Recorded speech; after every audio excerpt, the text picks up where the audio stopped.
అందరికీ నమస్కారం. ఈరోజు మనం చెప్పుకోబోయే కథ ఆడపడుచు గారి కాపురం. కథలోకి వెళ్ళబోయే ముందు మీరు కనుక మన ఛానల్ని ఫస్ట్ టైం చూస్తున్నట్లయితే తప్పకుండా మన ఛానల్ని లైక్ చేయండి, షేర్ చేయండి, సబ్స్క్రైబ్ చేయండి, బెల్ ఐకాన్ క్లిక్ చేసి ఆల్ అనే బటన్ని ప్రెస్ చేయడం మర్చిపోకండి. కథని ఎక్కడ స్కిప్ చేయకుండా వినండి. మరి కథలోకి వెళ్ళిపోదామా? వైదేహి ప్రసాద్ దంపతులకి 2 పిల్లలు.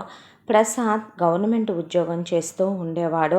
Vaidehi house wife.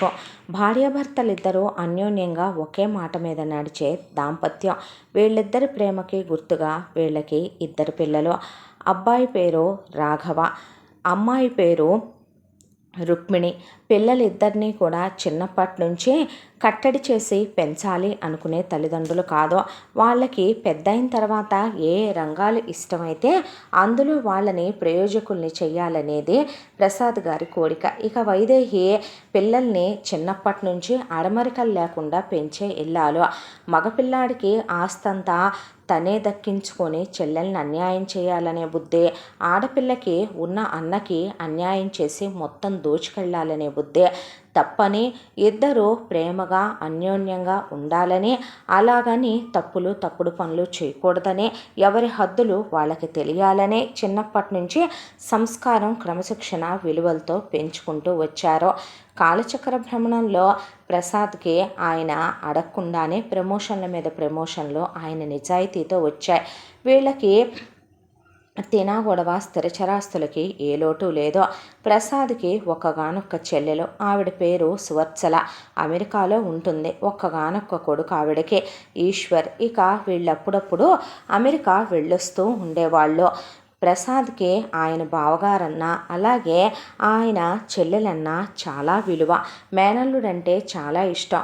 వీళ్ళు వెళ్ళినప్పుడు వాళ్ళెంతో ఆప్యాయంగా సాదరంగా ఆహ్వానించి మర్యాదలు చేసే, వాళ్ళ సొంత ఖర్చులతో అమెరికా అంతా తిప్పి చూపించి వీళ్ళకి బోలెడన్ని గిఫ్ట్లు ఇచ్చి మరీ పంపించేవాళ్ళు. 4-5 సార్లు వెళ్ళొచ్చారు. ఇక దానికి తోడు ఎప్పుడన్నా ఆవిడ వచ్చినా బోలెడు మూసుకొని వచ్చేది ఇండియాకు వస్తూ. ఇక్కడి నుంచి వీళ్ళేదైనా పంపించినా దాన్ని ఆవిడ ఉంచుకునేది కాదు.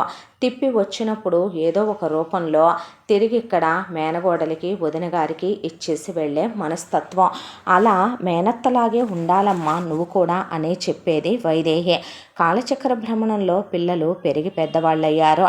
పిల్లాడు పెద్దాడు కాబట్టి ఇంటర్ అయిపోగానే నేను బీటెక్ చేస్తాను నాన్నగారు, తర్వాత నేను ఎంటెక్ చేస్తానండి అని చెప్పేశాడు ప్రసాద్కి. పిల్ల మాత్రం చిన్నప్పటి నుంచి తను అత్యాసపర్రాలు కాదు.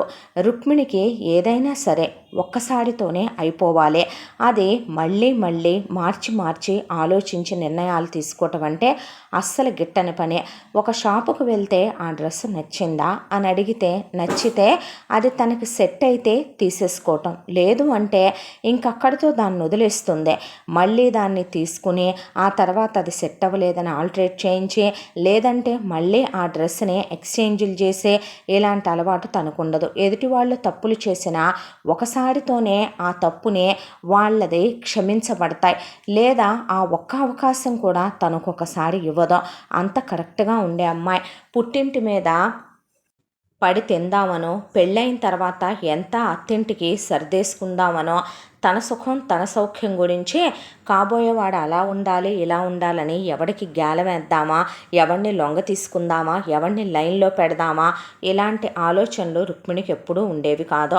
ఇంటర్మీడియట్ అయిపోగానే తండ్రికి చెప్పిన మాట ఒక్కటే, నాన్నగారు నాకు ఆర్ట్స్ అంటే చాలా ఇష్టం కాబట్టి నాకు ఇంజనీరింగ్ చేయాలని లేదు, నేను డిగ్రీ చేసి పీజీ చేస్తాను, ఆ తర్వాత నేను ఆర్ట్స్ గురించి నేర్చుకుందాం అనుకుంటున్నాను, నేర్చుకొని నేను గ్యాలరీ పెట్టుకుంటాను నాన్నగారు అని ఓపెన్గా చెప్పేసింది పిల్ల. అంత క్లారిటీ ఉన్నప్పుడు, పైగా ఆడపిల్లేమీ ఉద్యోగాలు చేసి ఊళ్ళేలాలి అనుకునే ఫ్యామిలీ కాదు వాళ్ళదే. అలాంటి సంబంధాలు ఇద్దామని కూడా వాళ్ళేం అనుకోలేదు. చిన్నప్పటి నుంచి కూడా వైదేహికి ఉన్న మంచి అలవాటు ప్రసాద్ వైదేహికి చెప్పింది ఒక్కటే, కొడుకు ఉన్నాడు, రేపు ఏదో ఒకరోజు కోడలు వస్తుంది, కూతురు ఉంది, కూతురు కోడలు ఒకేలాంటి 2 ఆడపిల్లలు, ఒకింటికి మన బిడ్డని ఎలా ఇస్తామో ఒకింటి నుంచి వాళ్ళ బిడ్డని మనం అలాగే తెచ్చుకుంటాం. కాబట్టి భగవంతుడు మహాలక్ష్మి లాంటి కూతురునిచ్చాడు, ఆ రాముడు లాంటి కొడుకునిచ్చాడు. కాబట్టి వచ్చే అమ్మాయి బంగారు సీత లాంటి కోడలు, అలాగే రేపొద్దున బంగారం లాంటి ఆ శ్రీకృష్ణుడు లాంటి అల్లుడు రావాలి. కాబట్టి వాళ్ళు ఎక్కడ ఏ విషయంలోనూ తక్కువగా ఫీల్ అవ్వకూడదు. నువ్వు పిల్లలు పుట్టగానే ఆయన పిల్లలకి పురుట్లో పిల్లలప్పుడే నిర్ణయించి చెప్పిన విషయం, ఆవిడ గర్భవతిగా ఉన్నప్పుడే ఆయన ఖాయం చేసిన విషయం ఏంటంటే, నీ దగ్గర ఉన్నది కూతురికి కోడలికి, నీ తదనంతరం నీ ఆఖరి రోజుల్లో సమానంగా పంచు. ఈ క్షణం నుంచి నువ్వు ఏది కొనదలిచినా కొడుకు ఉన్నాడు అనేది గుర్తుపెట్టుకొని, కొడుకు మగపిల్లాళ్లే, వాడికి కొనేదే ఉందిలే, కోడలికి పుట్టింటి వాళ్ళు పెట్టరా, మనకేం సంబంధంలే అనేలాంటి లో క్లాస్ అలగా జనాలు ఆలోచించినట్టు ఆలోచించకుండా, కొంతమందికి డబ్బున్న సంస్కారం యాడవదు.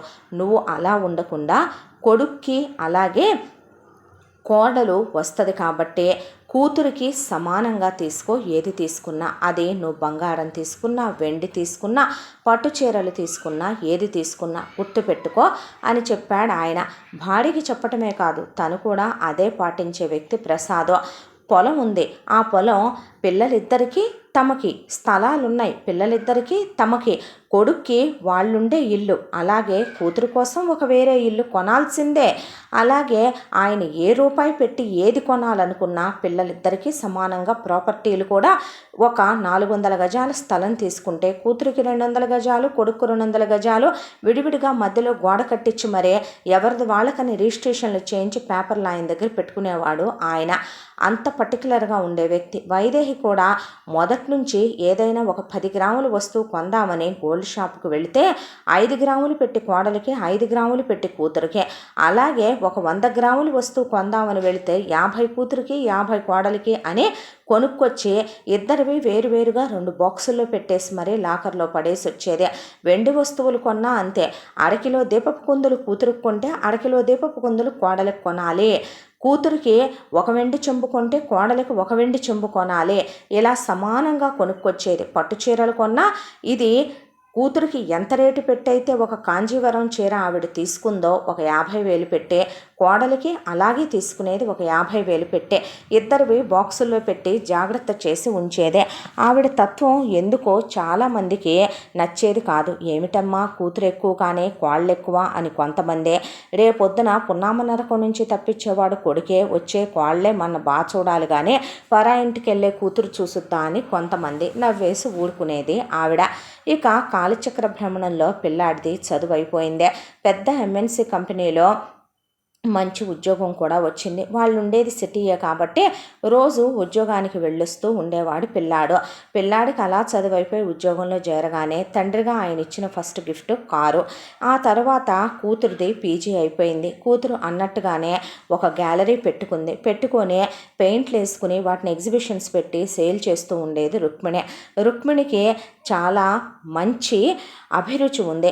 దేశ విదేశాల నుంచి కూడా చాలామంది ప్రత్యేకంగా రుక్మిణితో వాళ్ళ ఫోటోలు పంపించి మరీ పెయింటింగ్స్ వేయించుకుంటూ ఉండేవాళ్ళు.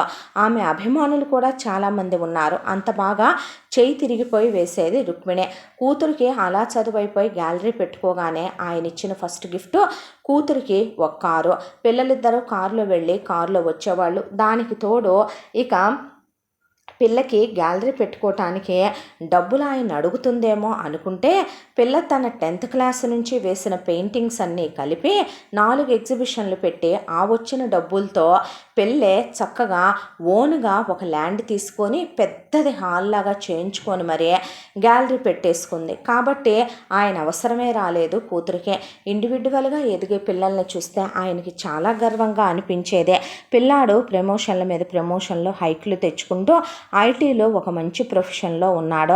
ఇంకేం కావాలి, పిల్లలకి ఒకళ్ళ తర్వాత ఒకళ్ళకి పెళ్లి చేస్తే పోతుందేమో అనుకుని, ఏమ్మా ఎవరినైనా ప్రేమించారా అని ఇద్దరిని అడిగితే కొడుకు ఇప్పటి వరకు అలాంటిది ఏమీ లేదు డాడీ, మీరు మాకు ఇచ్చిన ఫ్రీడంతో నేనైతే ఎవరినైనా ప్రేమించినా మీకు చెప్పుండేవాడిని, చెల్లిని అడగండి అంటే నువ్వు ప్రేమించింది నేనే అంత ప్రేమించేశాను. లేదు నాన్నగారు, చాలామంది చెప్పిన మాట నిజం, కానీ నాకెవడో కరెక్ట్ అనిపించలేదు.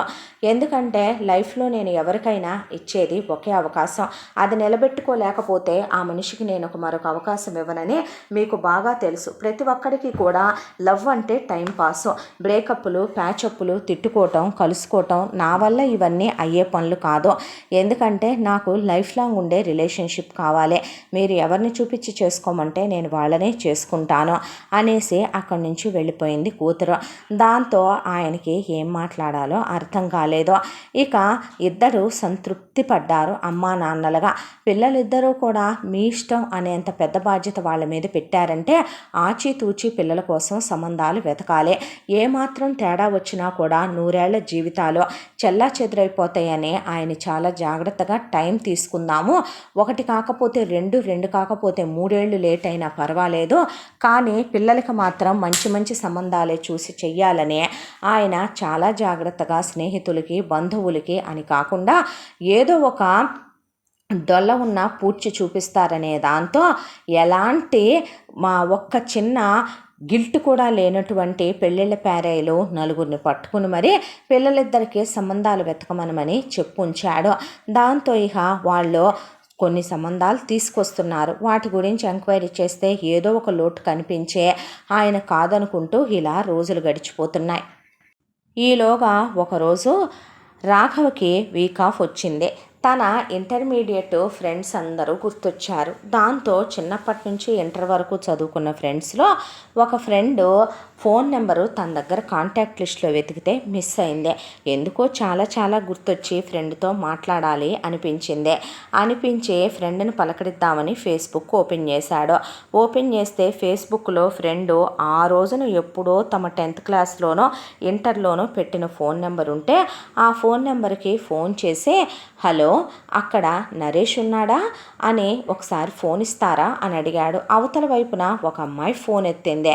ఫోన్ ఎత్తితే ఎవడో నరేషు లేడు, గిరీషు లేడు, ఎవడాడు అంది. అంటే మీరెవరు అని అడిగితే నా ఫోన్కి ఫోన్ చేసి నన్ను నువ్వెవరు అని అడుగుతావేంది, ఎంతకీ నువ్వెవడో అంది. అనేసరికి నా పేరు రాఘవ, నేను నరేష్ ఫ్రెండ్నండి, ఒకసారి నరేష్ ఉంటే ఫోన్ ఇస్తారా, ఇది తన నెంబరే కదా అని అడిగాడు రాఘవ. 4-5 సంవత్సరాలుగా ఇదే నా నెంబరేరా బాబు, ఎవరి నెంబర్లు తీసుకుని నాయి అని చెప్పుకునే అలవాటు నాకు లేదు అనేసరికి, ఓ సారీ అండి, ఒకవేళ తన నెంబర్ మార్చాడేమోలేండి అనేసరికి, ఆగు, అసలు ఏమనుకుంటున్నావు నీ గురించి నువ్వు, నేను అందంగా ఉంటానని, అందగత్తెనని నువ్వు నాకు రాఘవ అని వేరే పేరు పెట్టి ఫోన్ చేస్తున్నావు కదా, నీ పేరేంటి, అశోక, నువ్వు కమల, లేదంటే జగదీష, లేదంటే వరుణ, లేదంటే నువ్వెవరు విప్లవ కాదా, నువ్వెవరు విమల, నువ్వెవరు రాజేష అని అడిగితే, ఓ ఓ ఓ ఓ ఓ నేను వాళ్ళెవరూ కాదు, నిజంగా నా పేరు రాఘవేనండి, నేనే నా ఫ్రెండ్ నరేష్ కోసం నేను కాల్ చేశాను మీకు, ఇది అంతకుముందు వాడే నెంబరు, ఆ ఎదవ ఇప్పుడు వాడట్లేదేమో, దాంతో వాడితో మాట్లాడదామని చేశాను, ఆ నెంబర్ మీరు తీసుకున్నట్టున్నారు, చాలేరా యాషాలు, నువ్వు నీ కంత్రి యాషాలు,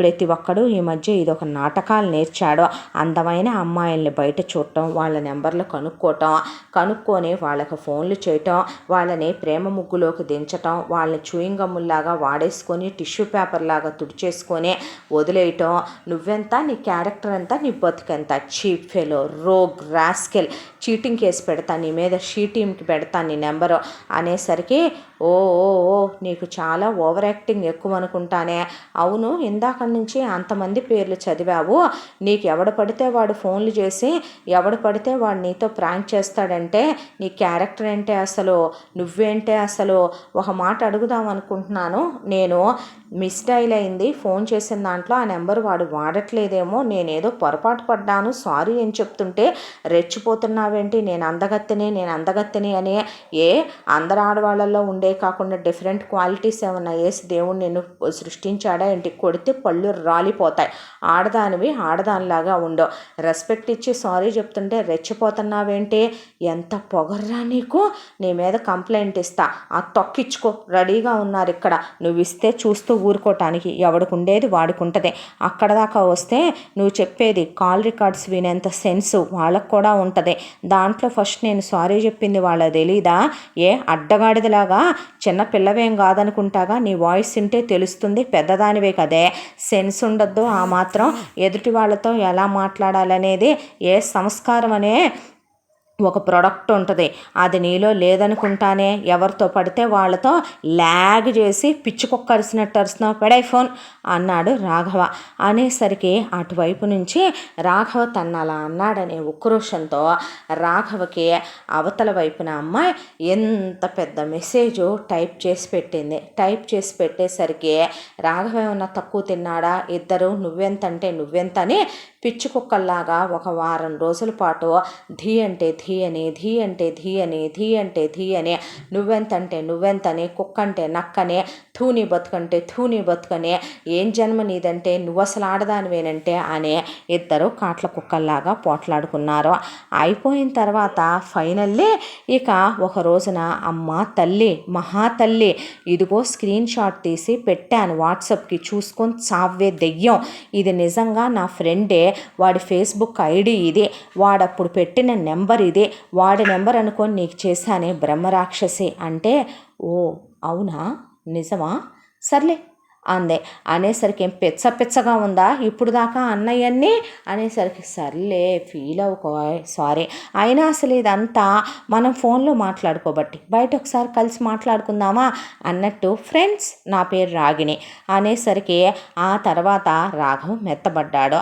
మెత్తబడిన తర్వాత ఇద్దరూ కలిసి ఒక నెల రోజుల పాటు ఫోన్లో మెసేజ్లు చిట్చాట్లు, ఇద్దరూ కలిసి ఫోన్లో వీడియో కాల్స్ మాట్లాడుకుని ఆడియో కాల్స్ మాట్లాడుకుని ఫైన్ డే ఇద్దరు ఒక కాఫీ డేలో మీట్ అయ్యారు.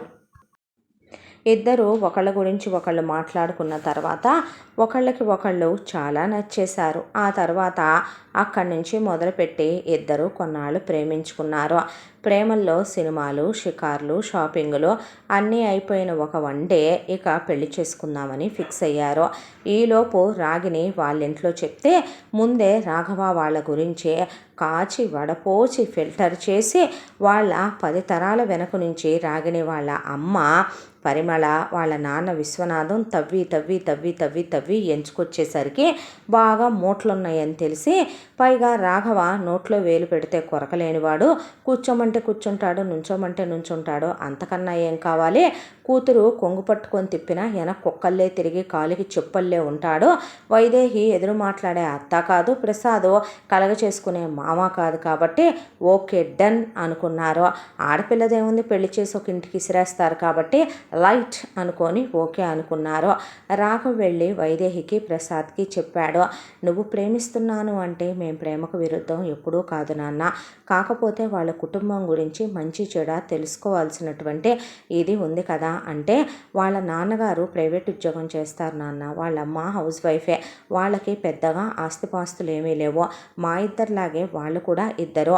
ఇక వాళ్ళ అబ్బాయి పేరు ఆనంద్, ఆల్రెడీ చదువుకొని జాబ్ చేస్తున్నాడు, 3 సంవత్సరాలుగా ఐటీ ఫీల్డ్లో, మంచివాడు. ఇక తను రాగిణి, తను కూడా జాబ్ చేస్తోంది, తందు కూడా బీటెక్ అయిపోయింది నాన్నగారు, ఇంతకు మించి ఏమీ లేదు, మీ కట్నాలు కానుకలు ఆశించే అలవాట్లేదు, ఇచ్చేంత స్తోమత వాళ్ళకి లేదు అని చెప్పుకొచ్చాడు రాఘవ. దాంతో అన్నీ నువ్వే ఆలోచించుకొని నిర్ణయాలన్నీ నువ్వే తీసుకున్న తర్వాత ఇది చేయండి, నేను ఫైనల్ చేసుకొచ్చేసాను, నాకు నచ్చిందే అని మీరు చెయ్యాలి, మీ బాధ్యత అని మాకు చెప్తున్నావా, లేదంటే కనుక మీరు మీ ఇష్ట ప్రకారం ఒకసారి ఆలోచించి డెసిషన్ తీసుకోండి అని చెప్తున్నావా అని అడిగాడు ప్రసాద్ రాఘవనే.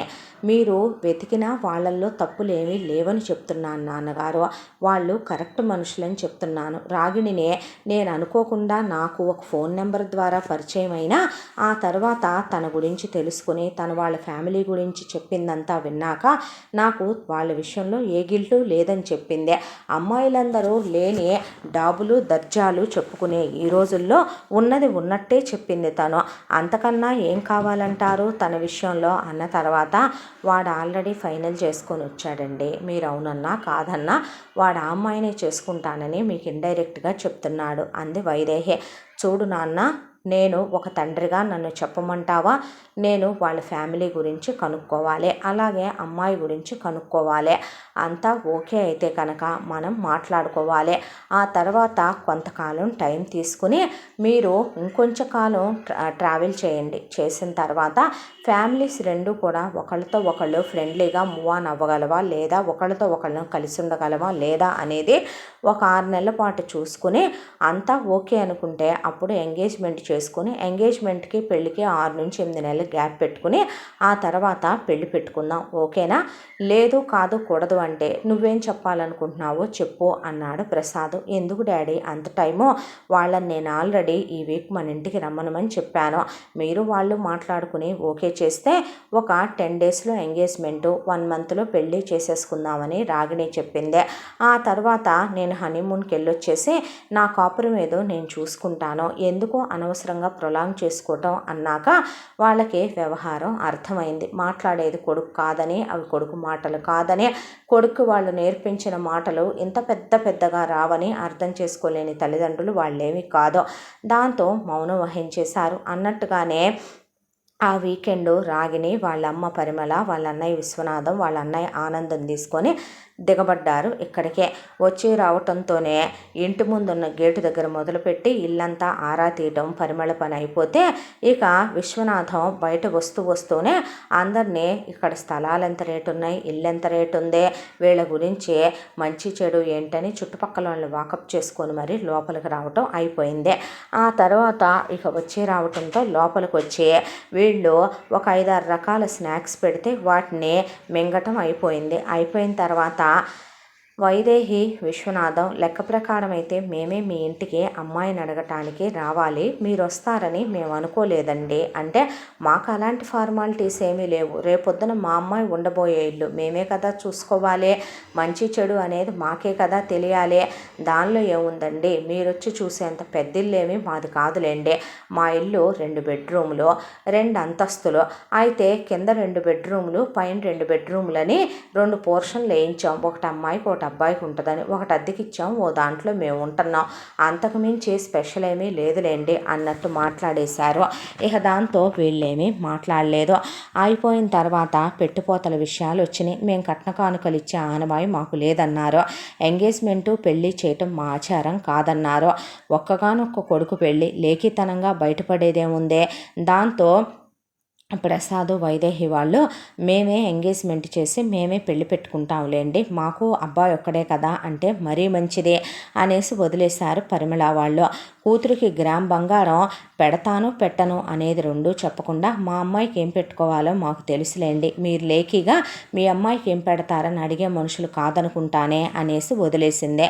దాంతో వాళ్ళు చిచ్చి అనుకొని మెదలకుండా ఊరుకున్న తర్వాత ఇక రాఘవకి అలాగే రాగిణికి ఎంగేజ్మెంటు చాలా గ్రాండ్గా ఏర్పాటు చేద్దామని సన్నాహాలు చేసుకుంటున్నారు వైదేహి, ప్రసాద్. చుట్టాలు, బంధువులు ఎంగేజ్మెంట్కి కూడా పెళ్ళంత హడావిడిగా కార్డులు కొట్టించి షాపింగ్ దగ్గరికి పరిమళ వచ్చింది రాగిణితో. ఎంగేజ్మెంట్కి ఈ సెట్లు కావాలి, ఆ సెట్లు కావాలి, ఈ డ్రెస్సులు కావాలి, ఆ చీరలు కావాలని ప్రసాద్కి బాగానే మొత్తానికి ఓ రేంజ్లో లెక్క చూపించెళ్ళారు అమ్మ కూతుళ్ళు కలిసే. అయిపోయిన తర్వాత ఒక్క కొడుకు పెళ్ళి లెక్కేం చూసుకుంటామని ఆయన పట్టించుకోలే. అది అయిపోయిన తర్వాత ఇక పెళ్ళికి ముహూర్తాలు పెట్టుకుందాం అనుకుని ముందైతే ఎంగేజ్మెంట్ కంప్లీట్ అయిపోయింది. ఎంగేజ్మెంట్ కంప్లీట్ అయిపోయిన తర్వాత ఆ ఎంగేజ్మెంట్లో తిరగటం కానీ, పెళ్లి చూపుల దగ్గర చూడటం కానీ ప్రసాద్ వాళ్ళ అమ్మాయి రుక్మిణిని రాగిణి అన్నయ్య ఆనంద్ చూసి చాలా ఇష్టపడ్డాడు. దాంతో ఇంటికి వెళ్ళి పరిమళ విశ్వనాథంతో నాకు రాఘవ చెల్లెలు రుక్మిణి చాలా నచ్చిందని, నేను తన్ని పెళ్లి చేసుకుంటాను, అడగొచ్చు కదా మీరు అని అడిగితే, ఎందుకు ఇవ్వరు, ఇస్తారులే, మన అమ్మాయిని వాళ్ళ ఇంటికి ఇస్తున్నప్పుడు వాళ్ళ అమ్మాయిని మనకివ్వరా ఏంటి, మనకు మాత్రం ఏం తక్కువ అలా అనుకుంటే కొడుక్కి ఎంత పెడతారో కూతురుకు కూడా ఏమీ పెట్టకుండా ఉండరు కదా, మనంగా వెతికినా కూడా అంతున్నోళ్ళ సంబంధం మనకు దొరకదులే, కానీ కుండ మార్పిడి చేసి పెళ్లి చేయమని అడుగుదామని ముందు పరిమళ విశ్వనాథం వెళ్ళి వైదేహి ప్రసాద్ని ఇలా రుక్మిణిని ఆనంద్కి ఇచ్చి చేయమని అడిగారు. వాళ్ళకి కుండమార్పిడి పెళ్ళి ఇష్టం లేదు ఒకటి, రెండోది పిల్లని ఆనంద్కి ఇచ్చి చేయటం ఇష్టం లేదు రెండు, వాళ్ళింటి నుంచి పిల్లని తెచ్చుకుంటున్నప్పుడు వీళ్ళ పిల్లని వాళ్ళింటికి పంపటం ఇష్టం లేదు మూడు, దాంతో పిల్లని పైగా వాళ్ళు మంచి సంబంధం ఇచ్చి చేసుకోవాలని బయట సంబంధం ఇచ్చి చేసుకోవాలని ఎప్పటి నుంచో అనుకుంటున్నారు. కాబట్టి పిల్లల గురించి కూడా ఆలోచించాలి కదండి. మాకు కుండమార్పిడి పెళ్ళిళ్ళంటే ఇష్టం లేదు, కొంత మీరేమీ తప్పుగా అనుకోవద్దండి, మీరు అనవసరంగా దానికి దేనికి ముడిపెట్టొద్దు, వెళ్ళిరండి, మేము ఆలోచించుకోవాలండి అనేసి వదిలేశారు. అయితే ఈలోపు రాఘవని కలిసి రాఘవ గుండెల మీద పడుకొని తన వేలితో రాఘవ గుండెల మీద వెంట్రుకల్ని పీకుతూ అలా పడుకుని ముద్దులు పెట్టి హగ్గులు ఇచ్చి ఇక అతన్ని తన వలపు సంకెళ్లలో బందీని చేసి, మా అన్నయ్య మీ చెల్లెల్ని పైకి చెప్పట్లేదు కానీ ఇది అరేంజ్డ్ మ్యారేజ్ అనుకుంటున్నారు కానీ ఎంత లవ్ చేస్తున్నాడో తెలుసా, మీ చెల్లెలు ఫోటోలు తీసి వాటినే చూసుకుంటున్నాడు, అన్నం తింటల్లా నీళ్లు తాగట్లా, మా అన్నయ్య చాలా మంచోడు తెలుసా, కాలేజ్లో టాపర్ తెలుసా, మా అన్నయ్యకి ఏదో ఒక్క బ్రేకప్ ఉంది తప్ప నాకు అలా అనుకుంటే రెండుండి నీకు చెప్పలేదా రాఘవ, నేను లవ్ అఫైర్లు కూడా మా అన్నయ్యకి పెద్దగేమీ లేవు, ఆ అమ్మాయి వాళ్ళు ఏదో ఎంక్వైరీ చేసుకొని మా అమ్మ ఎంత మంచిది, మా అమ్మను చూసి గయాళి గంపలాగా ఉంది, మా ఇంటికి పిల్లనివ్వమని అమెరికా ఇచ్చి చేసుకున్నారు, దాని బాగున్నాడంట్లే, అలా సంబంధం తప్పిపోయి మా అన్నయ్య కొన్నాళ్ళు డిప్రెషన్లో ఉండి పెళ్లి చేసుకొని అన్నాడా, మీ చెల్లెల్ని చూడంగానే వాడికి చాలా చాలా నచ్చిందంట, మా అన్నయ్య చాలా బాగా చూసుకుంటాడు మీ చెల్లెల్ని, నువ్వు మాట్లాడొచ్చు కదా, నేను నిన్నేమడిగాను బేబీ, నువ్వు ఈ మాత్రం చేయలేవా నా కోసం అని బాగా ఎక్కిచ్చింది రాఘవకే. దాంతో రాఘవ ఇంటికొచ్చి అమ్మా నాన్నలతో చెల్లికి పెళ్లి చేయరా నాన్న అని అడిగితే, చెల్లి పెళ్లి బాధ్యత కూడా నువ్వే తీసుకుంటావా నాన్న అని అడిగారు వైదేహి ప్రసాద్. తప్పేంటి, మీ తర్వాత ఇన్ ఫ్యూచర్లో తన గురించి అన్నీ చూసుకోవాల్సిందే, ఆలోచించాల్సిందే నేను కాదా ఏంటి, అయినా అది నాకు మాత్రం చెల్లెలు కాదా, నాకు మాత్రం బాధ్యత లేదనుకుంటున్నారా ఏంటి, ఆనంద్కి ఏం తక్కువ, ఆనంద్ ఈజ్ ఏ టాపర్ నాన్న, పైగా ఆనంద్ పెద్ద ఎంఎన్సీ కంపెనీలో వర్క్ చేస్తున్నాడు, మంచి శాలరీ కూడా వస్తుంది, అతని గురించే నేను ఆల్రెడీ ఆరా తీశాను, చాలా మంచోడని తెలిసింది అని తనే వకాలత్ పుచ్చుకొని ఉన్నాయి 4 అయితే లేని 64 కలిపి రాగిణి చెప్పిన మంత్రాలు బాగా పనిచేసే అమ్మా నాన్నలకే ఇదేదో తన ఇష్ట ప్రకారం తను చేస్తున్న పెళ్ళి అన్నట్టుగా మొత్తం ఇక మీరు చేసి తీరాల్సిందే తప్పదన్నట్టు మాట్లాడాడు. కొడుకు ఇష్టాన్ని కాదని కొడుకుని బాధ పెట్టే అమ్మా నాన్నలు కాదు కాబట్టి కూతుర్ని, ఏమ్మా మొత్తం వింటున్నావుగా, ఆ అబ్బాయి మంచివాడేనంట, ఏమంటావంటే ఒకసారి మాట్లాడతానమ్మా అందే. ఆ ఒక్కసారి మాట్లాడే దాంట్లో ఏం తెలుస్తుందని రుక్మిణి ఆనందని కలిసిందే.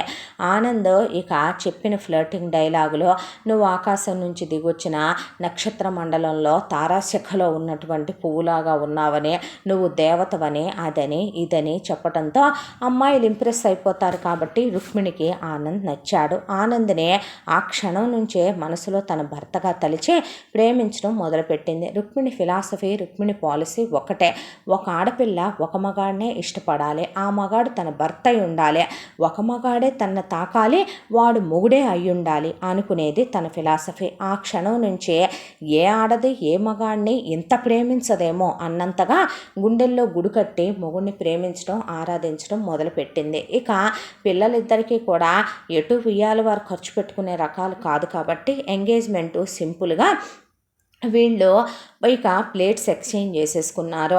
తాంబూలాలు మార్చుకున్న తర్వాత అమెరికాలో ఉన్న చెల్లెలికి పెళ్లికి రమ్మని కబురు పెట్టాడు ప్రసాద్. అయితే అప్పుడే ఆవిడ భర్త హార్ట్ అటాక్తో మరణించడం వల్ల ఆవిడ అక్కడి నుంచి రాలేకపోతే చెల్లెలు మొగుడుపోయాడు కాబట్టి ఇదేదో మంచి శకునం కాదని బుద్ధున్న వెధవలెవరైనా పెళ్ళి ఆపుకోవాలి, అలాంటిదే వియ్యాల వారు అలాంటిదేమీ లేదు మీకేమీ కాదు అని పరిమళ విశ్వనాథం చెప్పేసరికి పెళ్ళికి అంతకు ముందన్నా నయం 8 నెలల గ్యాప్ ఉంది. కొడుకుది కోడలదే ఎంగేజ్మెంట్ అయ్యాక దాన్ని నెల రోజులు ముందుకు జరుపుకొచ్చారు పరిమళ వాళ్ళు. దాంతో ఇక నెల రోజుల్లోనే కుండమార్పిళ్ళి చేసేసి రాఘవకి, రాగిణికి, రుక్మిణికి, ఆనంద్కి పెళ్లి చేశారు. పెళ్లికి ముందే రాగిణి రాఘవతో, మీ అమ్మ నాన్నతో కలిసి ఉంటే ఏదో ఒక పూట మీ అమ్మగారినో నాన్నగారినో నేనేదో ఒకటి అంటమో వాళ్ళు నన్నేదో ఒకటి అంటమో జరగచ్చు, అలా కాకుండా మనం ఎప్పుడైనా మీ నాన్నగారు మీ చెల్లికి పెట్టాల్సింది పెట్టి ఎప్పుడో మీ చెల్లికి నీది నీకు రాసే ఉంచాను అన్నారు కదా, నీ దాంట్లో నుంచి అయినా నీది నీకు రేపు పెట్టాల్సిందే కదా. మనకి కొత్తగా పెళ్ళైనప్పుడు ప్రైవసీ కావాలి. పగలు రాత్రి తేడా లేకుండా క్లోజ్గా ఉంటాం. మనం పెద్దవాళ్ళ ముందు అలా ఉంటాం, ఏం పద్ధతిగా ఉంటుంది? మనకి మళ్ళీ అద్దెకుంటాం ఎందుకు? ఒక ఇల్లు కొనిమ్మను మీ నాన్నగారిని, మనం కొన్నాళ్ళు వేరుగా ఉందాం, తర్వాత మనకు కొంచెం మెచ్యూరిటీ వచ్చాక అప్పుడు కలిసి ఉందాంలే అని వాళ్ళమ్మ ఎలా చెప్పమందో అలా రాగిణి పరిమళ మాటల్ని తన నోటి ద్వారా రాఘవ చెవిలో వేసిందే. రాఘవ వచ్చి అదే ప్రస్తావన వైదేహి ప్రసాద్ దగ్గర తెస్తే వాళ్ళకి అదేమీ రాంగ్ డెసిషన్ అనిపించలేదు. దాంతో వాళ్ళు కొడుక్కి 3BHK ఫ్లాట్ ఒకటి కొనేసి కొడుకు పేరు మీదే రిజిస్ట్రేషన్ చేయించేసి కొడుక్కి కోళ్ళకి దాన్ని గిఫ్ట్గా ఇచ్చేశారు. ఇటువైపున కోడలు అలా అడిగిచ్చింది, కొడుకు వెళ్తానంటున్నాడు, కూతురుతో కూడా అలాగే అడిగించాలి, కూతురుకు కూడా ఒక ఫ్లాట్ కొనివ్వాలి, నువ్వు కూడా ఇలా వేరు కాపురం పెట్టాలరా సన్నాసి వెధవా అనే అల్లుడికి చెప్పించాలని కానీ వీళ్ళు చెప్పాలని కానీ కూతురు చేత అనిపించాలని కానీ తెలియని అధములు వైదేహి ప్రసాద్ కాబట్టి అలా అడగాలని అలాంటి తెలివితేటలు రుక్మిణికి లేవు కాబట్టి చెవులో మంత్రాలు, తలకడ మంత్రాలు, కౌగిలింతలు అలాంటి ఏమీ చేతకాని వ్యవహారం కాబట్టి ఏదున్నా ముక్కుసూటిగా వెళ్ళాలి, ఏదున్నా మనుషులు రహదారిలో వెళ్ళాలి అడ్డదారిలో కాదు అనుకునే రకం కాబట్టి దాంతో రుక్మిణి ఆనందని అడగలేదు. ఇక పెళ్ళయి అవ్వంగానే వెంటనే గృహప్రవేశం చేసుకొని రాఘవ రాగిణి కొత్త ఇంట్లోకి వెళ్ళిపోయారు. ఇక ఇటు రుక్మిణి మాత్రం అత్త మామ భర్త వీళ్లతో కలిసి ఉమ్మడి కుటుంబంలోకి వెళ్ళిపోయిన తర్వాత ఇటువైపున హనీమూన్లకి వెళ్ళొచ్చారు రాఘవ రాగిణి.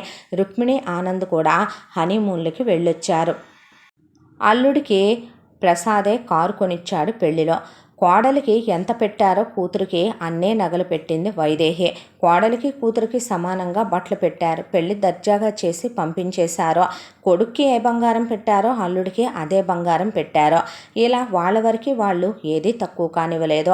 ఇక రుక్మిణి విషయానికి వస్తే పరిమళ వాళ్ళది 2 పోర్షన్లు ఇల్లు కాబట్టి పై పోర్షన్ ఖాళీ చేయించితే రుక్మిణి ఏటో పై పోర్షన్లోనే ఉండేది ఆనంద్తో కలిసి. ఆనంద్కి బాగా పడగ్గది వ్యవహారం ఎక్కువగా కావాలి. 24 గంటలు ఇంట్లో ఉంటే రుక్మిణిని పడగ్గదిలో తప్ప ఉండనివ్వడు. ఇటువైపున రాగిణికి కూడా 24 గంటలు మగాడనేవాడు పడగ్గదిలోనే ఉండాలి. ఇక పద్దాక మొగుడు తన ఎదురుగా ఉండాలి, అలాగని సంపాదించాలి. రుక్మిణి ఆనంద్కి ఏది అడ్డు చెప్పేది కాదు, కాంప్రమైజ్ అయిపోయేదే. పరిమళ వంటగదిలోకి రుక్మిణిని రానివ్వదు. ఎందుకంటే వంటగది అనేది తన ఇష్టారాజ్యం, తన సామ్రాజ్యం. వేరు కాపురం పెట్టకూడదు, వేరు కుంపటి పెట్టకూడదు, వేరేగా వండుకోకూడదు. అలాగని పరిమళ వాళ్ళ వంటలు చాలా ఘోరంగా ఉండేవి. అవి తినలేక రుక్మిణి ప్రతిరోజు ఏ పచ్చడేసుకోనో పెరుగేసుకోనో తినేయటమో, లేదంటే ఏ బ్రెడ్ మీద శాండ్విచ్ లాగానో లేకపోతే ఏదో ఒక స్ప్రెడ్స్ రాసుకొని తినేసో వెళ్ళిపోయే ఆ తర్వాత తన భర్తని అమితంగా ప్రాణానికి ప్రాణంగా భర్తే సర్వస్వం, భర్తే జీవితం, భర్తే లోకం అన్నట్టు ప్రేమిస్తోంది కాబట్టి అతని బొమ్మలే ఆర్ట్స్ గీసుకుంటూ ఉండేదే. ఆనంద్ ఎర్లీగా ఆఫీస్ నుంచి రావటం, రుక్మిణిని బయటికి తీసుకెళ్ళటం, సినిమాలు, షికార్లు, షాపింగ్లు, ఎంజాయ్మెంట్లు, అన్ని డబ్బులు కూడా ఇటు ప్రసాద్ వాళ్ళు రుక్మిణికి ఇచ్చినవి ఉన్నాయి కాబట్టి వాటితో జల్సా చేసేవాళ్ళు. దానికి తోడు ఇక రుక్మిణిని రాత్రి 9ంటికి గదిలోకి తీసుకెళ్తే తెల్లాడి 8 దాకా ఆనంద్ వదిలేవాడు కాదు. ఇటువైపున రాఘవ రాగిణి వాళ్ళ కాపురం చూస్తే రాగిణి పెళ్ళయి వెళ్ళింది మొదలు అత్తారింటికి వారానికి ఒకసారి వెళ్దాంలే అని చెప్పి అమ్మా నాన్నగారి దగ్గరికి వెళ్దాం రమ్మనమని రాఘవ అంటే నేనే ఎందుకు రావాలి, నువ్వు వెళ్ళి రావచ్చుగా, మీ అమ్మా నాన్నకి అంత బొలిపేంటి, అంత పొగరేంటి, వాళ్ళొచ్చి మన చూసి వెళ్ళకూడదా, మనమే వెళ్ళాలా ఏంటి, ఒకే ఊళ్ళో ఉంటున్నప్పుడు అయినా నువ్వు అమ్మ బాయ్వా పప్ప బాయ్వా, 24 గంటలు మీ అమ్మ పాలు తాగాలా, మీ నాన్న ఒళ్ళో పడుకోవాలా, ఇంకా మీ నాన్న గుండెల మీద ఆడుకోవటానికి చంటి పిల్లాన్ని అనుకుంటున్నావా, సిగ్గుండాలిరా నీకు అని ఇద్దరు ఇలా చిన్నగా మొదలైన గొడవలు.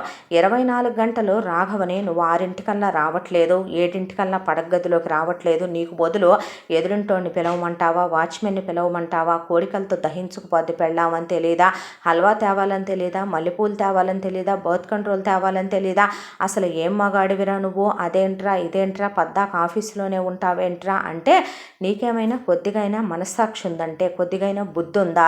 24 గంటలు పెళ్ళాంతో పడగదిలోనే ఉండాలంటే ఏ మగాడికి కుదరదే. ఎందుకంటే ప్రతి మగాడికి ఫీలింగ్స్ ఉంటాయి, ఎమోషన్స్ ఉంటాయి. దానికి రాత్రి అనేది ఒక పేరు పెట్టి చచ్చారు. నేనేమి రాత్రి 12 దాకా దేని దగ్గరకు వెళ్ళి కులికి రావట్లేదు. రేపొద్దున కెరియర్ ఫ్యూచర్ కోసం నేను కష్టపడుతున్నాను. నువ్వు రాకముందు నాకు అన్ని ప్రమోషన్స్ ఎలా వచ్చాయో తెలుసా? నేను కష్టపడితేనే ఆఫీస్లో బెస్ట్ ఎంప్లాయ్ అవార్డు కూడా వచ్చింది. నాకు ఇప్పుడు న్యూ ప్రాజెక్ట్ ఓకే అయిందే. ఓకే అయినప్పుడు నాకు వర్క్ స్ట్రెస్ ఉండదా? అయినా నేను 9 వస్తున్నాను. విడిగా 6 వచ్చేవాడిని. ఒక 3 గంటలు లేట్ అవుతుంది. అయితే ఏమైంది, ఊళ్ళో మీ అమ్మ ఉందే. 24 గంటలు పిచ్చుకొక్కలాగా మీ అమ్మతో ఫోన్ చేసి పొద్దున్న లేసింది ఎలాగైతే రాత్రి నిద్రపోయిందాక వాగుతానే ఉంటావు.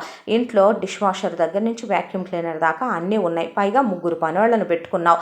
నువ్వేమైనా చేసేది ఉందా? వంట మనిషి ఉందే. ఇంట్లో పై పనంతా చేయటానికి ఒకళ్ళు ఉన్నారు. అంట్ల దగ్గర నుంచి బట్టలు మడతేసి పూల కుండీలకి నీళ్లు పోసిన దగ్గర నుంచి అన్ని పనులు చేయటానికి మనుషుల్ని పెట్టుకున్నావు. నిన్నేమైనా చేయమనమంటున్నారా? నీ చేతికడ్డ నోటికడ్డ కింద ఆల్రెడీ ఒక కారు నీ కోసమని కొనే ఉంచాను. ఆ కారులో ఊడి మీద పడి ఊరేగుతూనే ఉంటావు. బ్యూటీ పార్లర్లని, ఫ్రెండ్స్ ఇళ్ళకని, సినిమాలకని, షికార్లకని. నేను కాదని ఏమైనా అన్నానా నిన్ను? పైగా 24 గంటలు నువ్వు రావట్లేదు, నువ్వు నా ఒళ్ళో పడుకోవట్లేదు, పద్దాక నన్ను సుఖపెట్టట్లేదు అంటే, మగాడిని నేను పద్దాక నీ చుట్టూ తిరగాలంటే అయ్యే పని కాదు. మగాడని ఎప్పుడంటారో తెలుసా? నువ్వు మొగుడుగా నాతో కాపురం చేసి నాకు కడుపు చేస్తే అప్పుడు అంటారు నిన్ను అనేసరికి రాఘవ వాడే బర్త్ కంట్రోల్స్ కూడా ఆపేశాడు. అసలు ఆనంద్ ఫస్ట్ నుంచి వాడితే నాకు అనీజీగా ఉంటుంది, అన్కంఫర్టబుల్గా ఉంటుంది, నువ్వు వాడకూడదు, నేను వాడిననే రుక్మిణికి పెళ్ళవ్వంగానే చెప్పేశాడు మొదటి రాత్రి రోజే. రుక్మిణి అక్కడ కాంప్రమైజ్ అయిపోద్ది కాబట్టి పరిమళతో విశ్వనాథంతో రుక్మిణికి గొడవలవో. తన రూము వరకు తన పై పోర్షన్ వరకు కూడా పనమ్మాయి వేస్తే రుక్మిణి లేచి దగ్గరే ఉండి క్లీన్ చేయించుకోవాలి. పరిమళేమి రాదు పైకే. కిందకు వచ్చిన కోడల్ని పలకరించదో. డైనింగ్ టేబుల్ మీద వండి అక్కడ పడేసి ఉంటాయి. భర్తకి తనే పెట్టుకొని తను తిని ఆ తర్వాత తిన్నవి వాష్ చేసి అక్కడ పెట్టి వెళ్ళిపోద్దే. కోడలతో మాట్లాడటం కానీ అత్తమామలు కోడల్ని ఏమ్మా అది ఇది అని పలకరించే అలవాటు వాళ్ళకి అస్సలు లేదో. పరిమళ పొద్దున్న లేచిన దగ్గర నుంచి కూతురికి మార్నింగ్ వేకప్ కాల్ దగ్గర నుంచి స్టార్ట్ చేసి గంటలు ఫోన్ మాట్లాడుతూనే ఉంటుంది. వైదేహికి ప్రసాద్కి మాత్రం ఇటు కొడుక్కి అటు కూతురికి ఇద్దరికి ఫోన్లు చేసి వాగే అలవాటు వాళ్ళకి లేదో. పిల్లలకి ప్రైవసీ ఇవ్వాలని, పెళ్ళయిందని, వాళ్ళు మెచ్యూరిటీ తెచ్చుకోవాలని, బాధ్యతలు తెలుసుకోవాలని, పెద్దయ్యారని, వాళ్ళకంటూ స్పేస్ ఇవ్వాలని తెలిసిన ఎడ్యుకేటెడ్ పేరెంట్స్ వీళ్ళు. పద్దాక ఏదన్నా విషయం గురించి చిన్నా చితకా విషయాల్లో ఫోన్ చేసినా కూడా ఎందుకురా పద్దాక మాకు ఫోన్ చేయటం, పెద్దోడు అయ్యావు, ఇక నుంచి నీ డెసిషన్లు నువ్వు తీసుకోవాలి నాన్న, ఆలోచించి ఏది మంచిదో ఏది చెడ్డదో నీ భార్యతో కలిసి కూర్చొని మాట్లాడుకొని డెసిషన్ తీసుకోమని కొడుక్కే. నీ భర్త ఉన్నప్పుడు నువ్వు మమ్మల్ని అడగకూడదమ్మా, నీ భర్తను అడిగి ఏదున్నా సరే మీరిద్దరూ మాట్లాడుకొని డిస్కస్ చేసుకొని మీ పడగదిలో ఇదే విషయం అని మాకు చెప్పి పెద్దవాళ్ళకి మీరు నిర్ణయం తీసుకోండి అని కూతురికి చెప్పటం తప్ప మేమున్నామని పానకంలో పుడకల్లాగా వేలు పెట్టరు వాళ్ళు. ఆనంద్ మాత్రం ఆఫీసు నుంచి రాగానే ముందు కింద అమ్మా నాన్నకి తీసుకొచ్చిన ఒక పెద్ద కవరు అక్కడ పెట్టాలి టేబుల్ మీద డైలీ. పెట్టిన తర్వాత ప్రతి నెల జీతం తెచ్చి అమ్మా నాన్నలు చేతిలో పెట్టాలి. ఇంత అని వాళ్ళని అడుక్కొని వెనక్కి తీసుకోవాలి.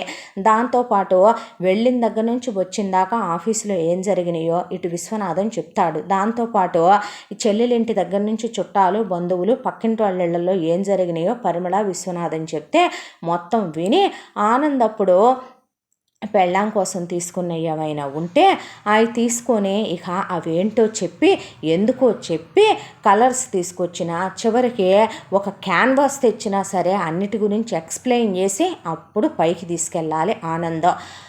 అమ్మ ఇంత వ్యవహారం రుక్మిణి ఇంట్లో జరుగుద్ది. అంత జరిగిన రుక్మిణి ఎవరిని నిందించదు, వేలెత్తి మాట్లాడదు, పుట్టింట్లో కంప్లైంట్ చేయదు.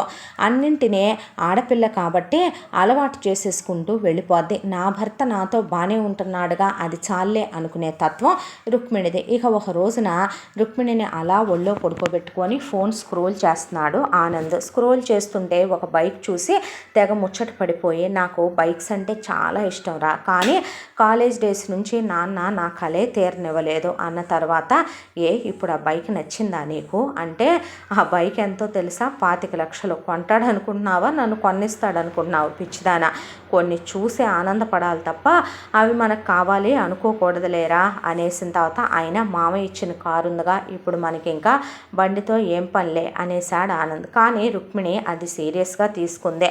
అప్పటి వరకు తను గ్యాలరీకి పెద్దగా వెళ్ళట్లేదు. 1-2 గంటలో వెళ్ళి మొగుడు వచ్చే 2-3 గంటల ముందే వచ్చేస్తుంది ఇంటికి. అప్పటి నుంచి సీరియస్గా పెయింట్లు వేయటం మొదలుపెట్టింది, వేసి వాటిని సేల్ చేయటం మొదలుపెట్టింది. ఇటువైపు నుంచి పరిమళ కూతురికి ఫోన్ చేసి చిత్రించడానికి వెళ్ళింది చిత్రపటాలు.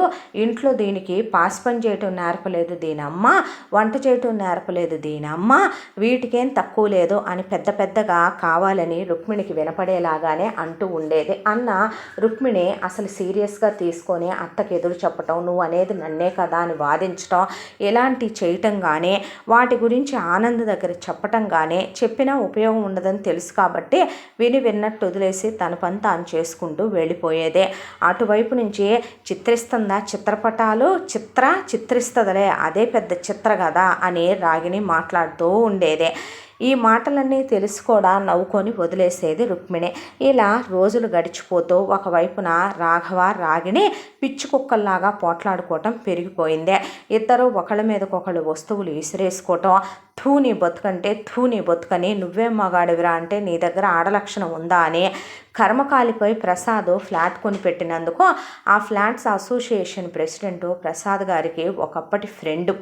ఆయన, ఒరే ప్రసాద్ రారా నాయన అని, నీ కోడలు పైనుంచి ఇసిరేస్తున్న వస్తువులు కిందకొచ్చి ఇలా పడుతున్నాయి, నీ కొడుకు నీ కోడలు తిట్టుకునే బూతులున్నాయ్యా, ఇంగ్లీష్ వదలటల్లా, హిందీ వదలటల్లా, చివరికి వాళ్ళకు వచ్చిన స్పెషల్ లాంగ్వేజ్లు వదలటల్లా, అచ్చ తెలుగుని అసలు వదలటల్లా, భారతం రామాయణం అన్నా ఒకరోజు ఏంటం మర్చిపోతామేమో కానీ ప్రవచనాల్ని మించిన ప్రవచనాలు తిట్టుకుంటున్నారా అయ్యా ఇద్దరు. ఇలాగైతే కనుక అసలు అపార్ట్మెంటుల్లో మేము ఉండటానికేనా అంటున్నారు జనాలు. చిన్న చిన్న పిల్లలైతే మీ కోడల కేకలకి ఉలికి పళ్ళేస్తున్నారు. హార్ట్ పేషెంట్లు ఉన్న ముసలోళ్ళు ఉన్నారు, ఎక్కడి నుంచో మాట్లాడుకుంటున్నారో తెలుసా. నువ్వు ఇల్లు కొన్నావు, ఇల్లు అనేది వాళ్ళ ప్రైవసీ ప్లేసు, లోపల నుంచొని తిట్టుకోమను కొట్టుకోమను, అది లోపల వాళ్ళ ఏకాంతం. అలా కాదయ్యా, కామన్ ఏరియాల్లో, పార్కింగుల్లో, లిఫ్టుల్లో ఏది వదలటల్లా నీ కొడుకు కోడలో. ఇలాగైతే గనక నా వల్ల కాదురా స్వామి అని చెప్పేశాడు ఆయన.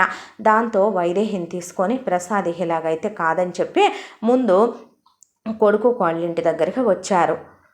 ఏమిటర్రా, ఏమిటి గొడవలు, ఏం జరుగుతుంది మీ ఇద్దరి మధ్య అని అడిగితే, మీ అబ్బాయినే అడగండి, నన్ను అడుగుతారే అంది రాగిణి. ఏమిటి రాఘవ అని అడిగితే, ఏమీ లేదమ్మా, చిన్న చిన్న ఇష్యూలే. అసలు ఎందుకు వస్తున్నాయిరా మీ మధ్య ఇష్యూలు అన్నాడు ప్రసాద్. ఏమో డాడీ, ఎక్కడో మొదలవుతాయి, మరెక్కడో ఎండ్ అవుతాయి. వంట దగ్గర మొదలవుతాయి, స్నానం దగ్గర మొదలవుతాయి, చివరికి వచ్చి అవి నేను ఆఫీస్ నుంచి ఎర్లీగా రావట్లేదు, తనకు టైం ఇవ్వట్లేదు, తనతో టైం స్పెండ్ చేయట్లేదు అంటే ఎలా చావను. డాడీ, నువ్వు గవర్నమెంట్ జాబ్ చేసేవాడివే, 9 to 5 నీ జాబ్ టైమింగ్స్, కానీ ఒక్కోసారి క్యాంపులకు వెళ్ళాల్సి వచ్చేది, నువ్వు ఒక్కోసారి నైట్ ఆడిటింగ్లు ఉన్నాయని రావటం లేట్ అయ్యేదే. అమ్మ నిన్ను అర్థం చేసుకోలేదా డాడీ, 6 కల్లా రావాలి, 7 కల్లా ఒక ఆడదాని గుండెల మీద వాలిపోవాలంటే అయ్యే పనేనా, ఒక మగాడిగా అర్థం చేసుకో అనేసరికి, ఇదంతా నువ్వు పెళ్లికి ముందు ఆలోచించుకోలేదా, పెళ్లికి ముందు ఎవరి ముఖం మీద ఏదీ రాసుండదుగా మమ్మీ, కాబట్టే మరి పెళ్లి చేసుకున్నావు కాబట్టి ఇప్పుడు ఒకటి తనని నువ్వైనా మార్చుకోవాలి, తనకు తగినట్టు నువ్వైనా మారాలి, అంతేకాని సంసారాన్ని వీధిన పెట్టుకుంటారా. భార్యాభర్తలు అన్న తర్వాత చిన్న చితకా విషయాలు పెళ్ళైన కొత్తల్లో చాలామంది మధ్యలో వస్తూ ఉంటాయంట. నువ్వు ఇందాక అడిగావు కదా మీ నాన్నగారినే, నువ్వు అలా ఉంటావా నువ్వు ఇలా ఉంటావా అని, ఆయన్ని నేను అర్థం చేసుకున్నాను. అండర్స్టాండింగ్ ఏ భార్యాభర్తల మధ్య ఉంటుందో వాళ్ళ మధ్య ఏ చిన్న విషయానికి గొడవలు రావు రాఘవ. అన్ని సంవత్సరాల మా కాపురంలో ఒక్కరోజు కూడా ఆయన నన్ను నోరు ముయ్యని కానీ చెయ్యని కానీ ఏంటి నువ్వు నాకు చెప్పేదని కానీ ఒక్కరోజు కూడా అనెరగరు. మేమిద్దరం ఏ విషయం ఉన్నా సరే సరే నువ్వు చెల్లి ఇద్దరు మాతోనే కదరా పెరిగారు, ఎప్పుడైనా బెడ్రూమ్ దాటి బయటకు వచ్చేవా? ఏ విషయాలున్నా 4 గోడల మధ్య భార్యాభర్తలు పడగదిలో మాట్లాడుకుంటే అది వాళ్ళిద్దరికీ సంబంధించిన విషయం, హాల్లో వరకు వస్తే కుటుంబానికి సంబంధించిన విషయం. అదే మీరు వీధిలోకి ఎక్కారు, ఇప్పుడు ఇది సొసైటీ విషయమై కూర్చుందే. మీ గురించి చుట్టుపక్కల ఉన్న వాళ్ళు ఏం మాట్లాడుకుంటున్నారు అనేది కూడా కొంచెం విని గ్రహించాలి. ఏముంది అందులో మాట్లాడుకోవటానికి, గుడివింద గింజ దాన్ని నలుపదెరగదని ఎవరి గురించి ఎవరికి తెలియదు మావయ్య. ఈ అపార్ట్మెంట్లో 101లో ఉండేదాని కూతుర్ని మొగుడు వదిలేశాడు, 305లో ఉండేదాని కొడుకు రోజుకు కుంపుడు గత్తెని ఇంటికి తీసుకొస్తాడు, అది దాని కోడల్ని యాగనివ్వదు. ఇక వీళ్ళ బతుకుల మీదే చెప్పావా నువ్వు? ఆ ప్రెసిడెంట్ గాడు ఉన్నాడంటే చాతగాని సన్నాసి, వాడికి అపార్ట్మెంట్ని క్లీన్గా ఉంచటమే చేత కాదు, మెయింటెనెన్స్లు నొక్కటం తప్ప. చూడమ్మా, మనకు అవసరమా ఇవన్నీ? మన ఇంట్లో పని మనిషి కరెక్ట్గా వస్తుందా లేదా, మన ఇల్లు శుభ్రంగా ఉందా లేదా అన్నంత వరకే ఆలోచించుకునే సగటు మనుషులం మనం. మనకెందుకమ్మా పక్కింటోడు పెళ్ళామేమైంది, ఎదురింటోడు కొడుకేమైంది, అయ్యాడు వెనకింటోడు వదినేమైంది అనేదే. మరి మా గురించి వాళ్ళకెందుకు మావయ్య? మా ఇల్లు అన్నాక మా మొగుడు పెళ్ళాలం కొట్టుకుంటాం, తిట్టుకుంటాం, రాత్రికి ఒకటవుతాం. మధ్యలో అడ్డమైన ముసలి వెధవలు, అడ్డమైన ముసలి మొహాలు వచ్చి మాకేమీ చెప్పక్కర్లేదు అంటే ఆ మాట కోడలు వాళ్ళనే అందని వాళ్ళిద్దరికీ అర్థమైంది. ఆ మాటకి ఎవరు ఎవరికి ఏ నీతులు చెప్పాలనుకోరమ్మా, చెప్పేంత తీరిక ఓపిక ఎవరికీ లేదు ఇక్కడ. కాకపోతే ఇల్లు అనేది మనం కొనుక్కున్న ప్రైవేట్ ప్లేస్ అని మనం అనుకుంటే మన ఇంట్లోనే మాట్లాడుకోవాలి. మన ఇంట్లో కుక్కున్నంత మాత్రాన, అది అరిచినంత మాత్రాన మనకేమీ ఇబ్బంది అనిపించదు. కానీ ఎప్పుడైతే కనుక వీధిలో నుంచొని మనం కుక్కల్లా మాట్లాడుకుంటామో అప్పుడే 10 మంది మన గురించి మాట్లాడుకుంటారు. చాతగాని సన్నాసి వెధవ చేసుకున్నప్పుడు సరిగ్గా కాపురం చేసుకొని ఏడవమని కొడుకు గట్టిపెట్టి వాళ్ళిద్దరూ అక్కడి నుంచి ఇంటికి వెళ్ళిపోయారు. ఇదేం కర్మండి, కూతురు కాపురం బాగుందని సంతోషపడాలా, కొడుకు కోళ్ళు ఇలా కాట్ల కుక్కల్లా పోట్లాడుకుంటున్నారని బాధపడాలా? నీకు ఒక విషయం చెప్పమంటావా? పెద్దవాళ్ళు ఒక మాట అన్నారు, కూతుర్ని ఉన్నింట్లో ఇచ్చుకో, కోడల్ని లేనింట్లో నుంచి తెచ్చుకో అని. నువ్వు రెండోది ఫాలో అయ్యాను కరెక్ట్గానే అనుకున్నావు, నువ్వు ఒకటి కూడా కరెక్ట్గా ఫాలో అవ్వలేదని నేనంటాను. నువ్వు నీ కొడుకు తా అంటే తా, తూ అంటే తూ అంటావు వైదేహి. నీ కొడుక్కి సపోర్ట్ చేసే నీ కూతుర్ని వాళ్ళింటికి ఇచ్చావు.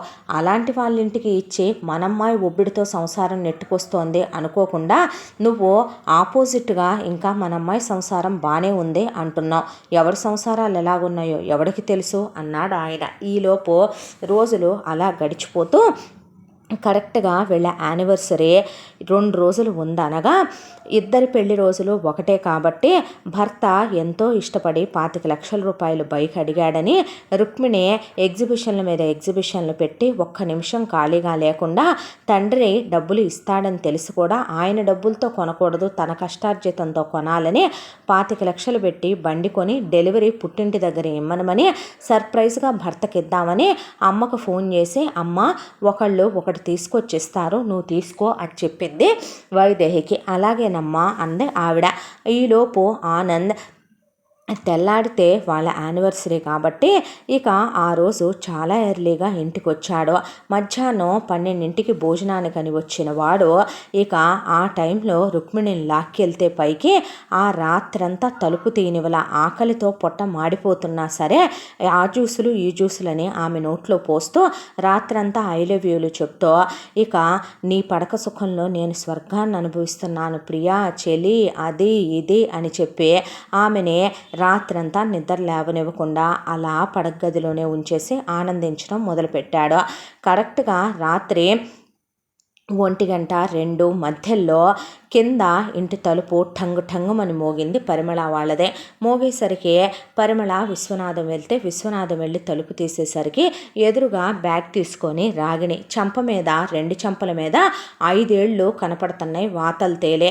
ఏమైందమ్మా అని పరిమళ అంటే అమ్మా అనుకుంటూ బ్యారం అనుకుంటూ నోరు తెరిసింది రాగిణి. తెరిసేసరికి ఏమైందే, ముందు అన్నయ్యని రమ్మను, అప్పుడే చెప్తాను నేను అనేసరికి పరిమళ పైకెళ్ళి దబదబా తలుపులు బాధిందే.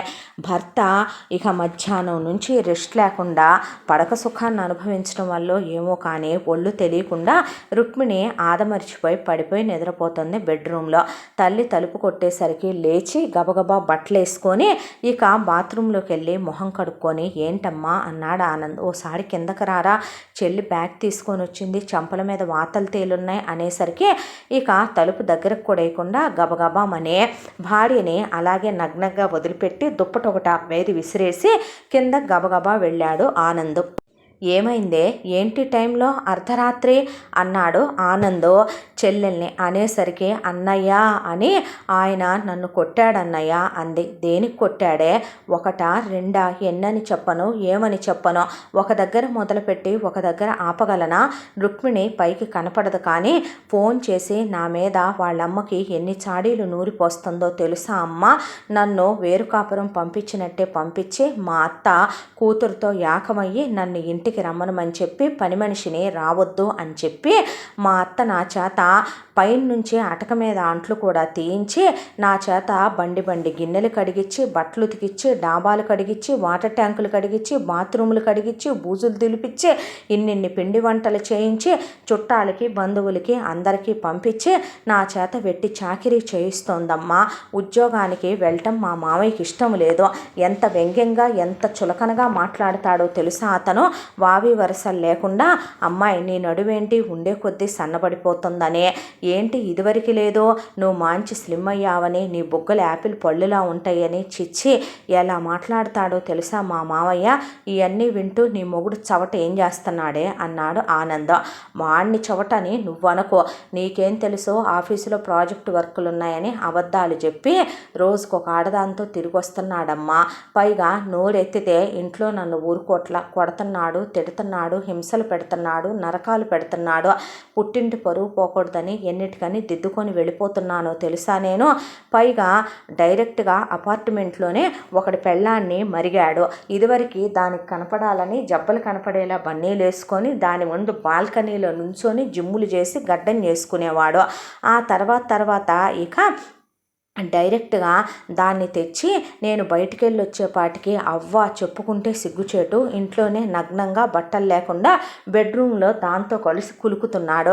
అదేమిటని అడిగానని నా ఇష్టం, నేను మగాణ్ణి, నా ఇష్టం వచ్చినట్టు నేనుంటాను అని పడేసి బాధి పారేశాడు నన్ను. అంటే ఇక్కడున్నాళ్ళు మగాళ్ళు కాదనుకుంటున్నాడా ఏంటే నీ మొగుడు అన్నాడు విశ్వనాథం. అనేపాటికి పద అడుగుతాను నేను అన్నాడు ఆనంద్. ఏంటి నువ్వు అడిగేదే? మా అన్నయ్య ఉన్నాడు, మా నాన్నని తీసుకొని వస్తానంటే మీ నాన్న మీ అమ్మ కింద చాతగాని చవట వెధవా, అడుక్కు తినే సన్నాసి, కొడుకుని కూతుర్ని కానీ ఊరి మీద ఖర్చుపోసి వదిలేసిన వెధవన్నర వెధవవాడు. ఇన్నాళ్లలో వాడు సంపాదించిన తొక్కేముందా 2 పోర్షన్ల ఇల్లు తప్ప. నీ అమ్మ కూర్చోమంటే కూర్చొని నుంచోమంటే నుంచొని నీ అమ్మకు లంగా బొందులు ఎక్కిచ్చే సన్నాసివాడు. నీ అన్నకి ఎక్కడా పెళ్లి కాక పిల్లనిచ్చే గతి లేక మా కాళ్ళు పట్టుకొని మా చెల్లెల్ని పెళ్లి చేసుకున్నాడు. కట్నం కోసం ఆశపడ్డ కుక్కవాడు. మేమిచ్చిందాకా వాడికి కారు గతి లేదు, మేమిచ్చిందాక వాడికి హనీమూన్ టికెట్లకు గతి లేదు, వాడికి అసలు పిల్లనిచ్చే దిక్కుందా, వాడంతా వాడి బ్రతుకెంత అని ఎన్ని మాటలు అన్నాడో తెలుసా. వాళ్ళ చెల్లెల్ని మీరిక్కడ ఎలా చూసుకుంటున్నారు? అవునమ్మా అవునే, నేను అసలు ఆ మహారాణి గారు కిందకి రాదు, పైనే గదుల్లోనే ఉంటుంది. వంటంతా చేసేది నేను, ఇంటడి చాకిరీ చేయించేది పనమ్మాయితో నేను. పనమ్మాయి వెళితే పైన పని చేయించుకొని పంపించేసి చిత్రపటాలు చిత్రీకరించాలి అని వీధులు ఎక్కిపోద్ది. తన ఇష్టం వచ్చినప్పుడు వస్తుంది. వచ్చిన దగ్గర నుంచి వీడిని మరగేసుకొని గదుల్లో కులికి తలగడ మంత్రాలు వేయటమే సరిపోద్ది దానికి. వాళ్ళ అమ్మాయిని నేను ఇక్కడ ఒక్క మాట అంటున్నానా, ఎలా చూసుకుంటున్నానో, వాళ్ళ అమ్మాయితో అలాగే చాకిరీ చేయిస్తున్నానా, మీ నాన్న కోడలతో అలాగే మాట్లాడుతున్నాడా, మీ అన్నయ్య అలాగే పెళ్ళాన్ని కొడుతున్నాడా, తిడుతున్నాడా, అక్రమ సంబంధాలు పెట్టుకుంటున్నాడా? పెళ్ళైన సంవత్సరం కాలేదు, ప్రేమించానన్నాడు సమట సన్నాసి వాజమ్మ యాదవ. ఆడమ్మా బాబు అయినా చెప్పొద్దా? అవునులే, అమ్మా బాబులే అలా కొడుకుతో కూతురుతో ఉంటుంటే ఇంకా ఏం బాగుపడతారో. ఒరే, నువ్వు నిజంగా పౌరుషం ఉన్నోడివి అయితే నువ్వు ఒక అమ్మ అబ్బకి మా ఇద్దరికి పుడితే ఇది నిజంగా నీ రక్తం పంచు పుట్టి నీ చెల్లెలే అని నువ్వు అనుకుంటే ఇన్నేళ్ల రాఖీలతో దీంతో నువ్వు రాఖీ కట్టించుకుంటే నీకు నిజంగా రక్త సంబంధం విలువ తెలిస్తే నువ్వు కూడా వాడి చెల్లెల్ని తీసుకెళ్ళి పుట్టింటి దగ్గర వదిలిపెట్టిరారా. ఇదే అర్ధరాత్రే వాడికి విలువ తెలియాలి. నువ్వంటే ఏంటో తెలుసుకొని నీ కాళ్ళ దగ్గరికి, మేమంటే ఏంటో తెలుసుకొని మా కాళ్ళ దగ్గరికి వచ్చిన రోజే అప్పుడే నీ పెళ్ళాన్ని నువ్వు తెచ్చుకుందు కానీ మన పిల్లని వాడేలా తీసుకెళ్ళడో చూస్తావు. తీసుకెళ్ళకపోతే వాడే విడాకులు ఇచ్చేదాకొస్తే నువ్వు ఇచ్చిపడేద్దు కానీ నీకేమైనా తక్కువ ఏంట్రా, నువ్వు మాత్రం మగాడివి కాదా, నీకు మగతనం లేదా అనేసరికి చెల్లెలు అలా రావటం ఒకటి, రెండోది తన్నలా అన్నాడు బావంటం మరొకటి, ఇంకొకటి అత్తమామలు చెల్లెల్ని అలా హింసలు పెట్టారని పెళ్ళాం ఫోన్లు చేసి మాట్లాడిందని. ఏది ఏమైనా చెల్లెలంటే ఉన్న అపూర్వమైన ప్రేమ, అమ్మా నాన్నల మాట జవదాటనటువంటి విశ్వాసపాత్రుడుగా ఉండేటటువంటి కొడుకు కాబట్టి ఆనంద్ బుద్ధు బరా పైకి వెళ్ళాడు. వెళ్ళి నిద్రలో ఉన్నటువంటి భార్య రుక్మిణిని తట్టి ఠపమని నిద్రలేపేపాటికి ఉలిక్కిపడి లేచింది. లేసేసరికి లేచి బట్టలు మార్చుకుని ముందు అన్నాడు. అనేసరికి గబగబా వాష్రూమ్లోకి వెళ్ళి ఫ్రెష్ అయ్యి నైట్ డ్రెస్ వేసుకుంటే పదా నువ్వు ముందు అన్నాడు. ఎక్కడికి రమ్మంటున్నానా అని. అసలు పాపం తనకేమీ అర్థం కావటం లేదు. జరిగింది ఏంటో తనకు అక్కడ ఏమీ తెలియదు. చేయి పట్టుకొని గబా కిందకి తీసుకొచ్చాడు.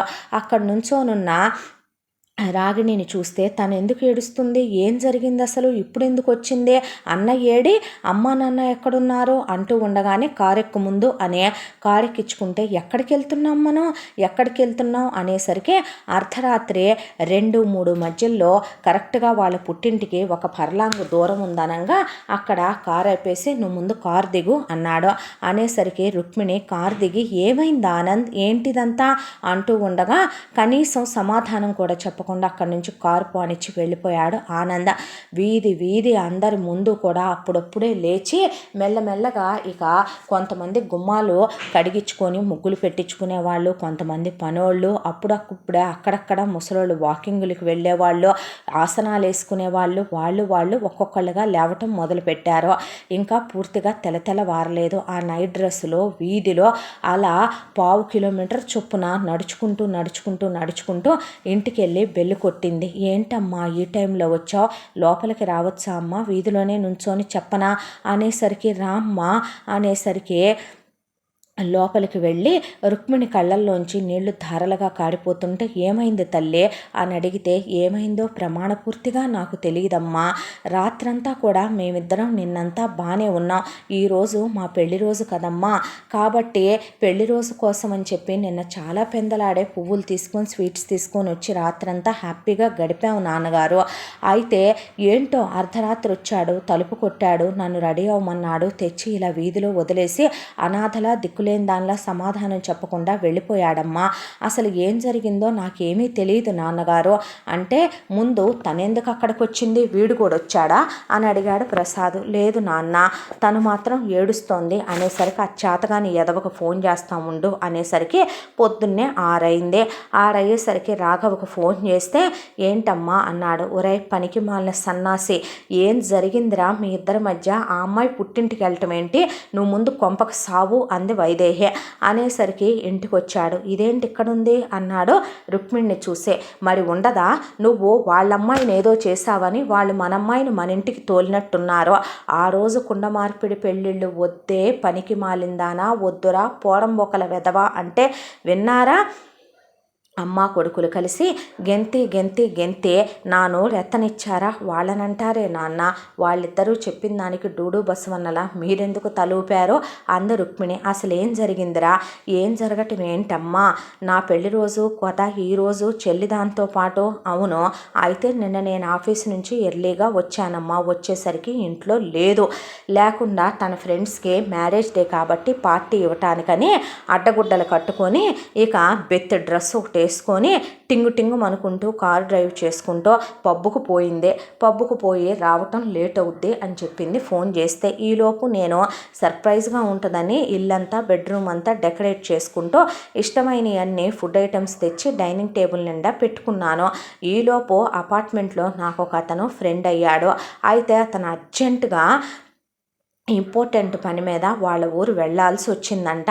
వాళ్ళ నాన్నగారు వెంటనే రమ్మనమన్నారంట. ఆ అమ్మాయి ప్రెగ్నెంట్గా ఉందనే విషయం ఆ రోజే తెలిసిందంట. ప్రెగ్నెంట్గా ఉన్న వాళ్ళని ఒంటరిగా ఎలా వదిలేస్తాం, ఒకవేళ నేను వచ్చేసరికి ఒకరోజు 2 రోజులు లేట్ అయితే తను టెన్షన్ పడుద్ది, తను నీ సిస్టర్ లాంటిది కదా, మీ ఇంట్లో ఉంచుకోండి, నీ వైఫ్ నా సిస్టర్ లాంటిది కదా, తననే కొంచెం జాగ్రత్తగా చూసుకోమన్నానని చెప్పు అని నాకు చెప్పి ఆ అమ్మాయి నాకు అప్పగించి వెళితే ఆ అమ్మాయికి ఫుడ్ పెట్టబోతే వద్దన్నయ్యా, నాకు తిన్నాను, ఆయన తినిపించారు, రెస్ట్ తీసుకుంటానని ఆ అమ్మాయి గదిలోకి వెళ్ళి తలుపు లోపల గడేసుకొని పడుకుందమ్మా.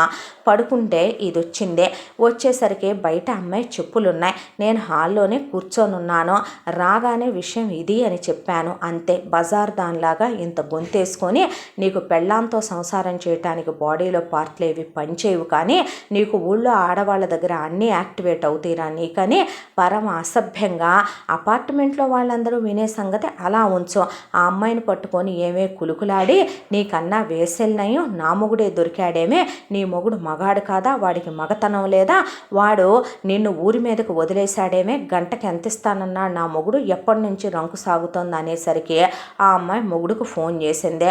వాడు కాస్త ఊరెళ్దాం అనుకున్న వాడు వాళ్ళ అమ్మా నాన్నలే వెనక్కి వస్తున్నారని తెలిసి వాడే ఇటు బయలుదేరి గంటలో ఇక్కడున్నారు. పెద్ద పంచాయతీ అయిందే.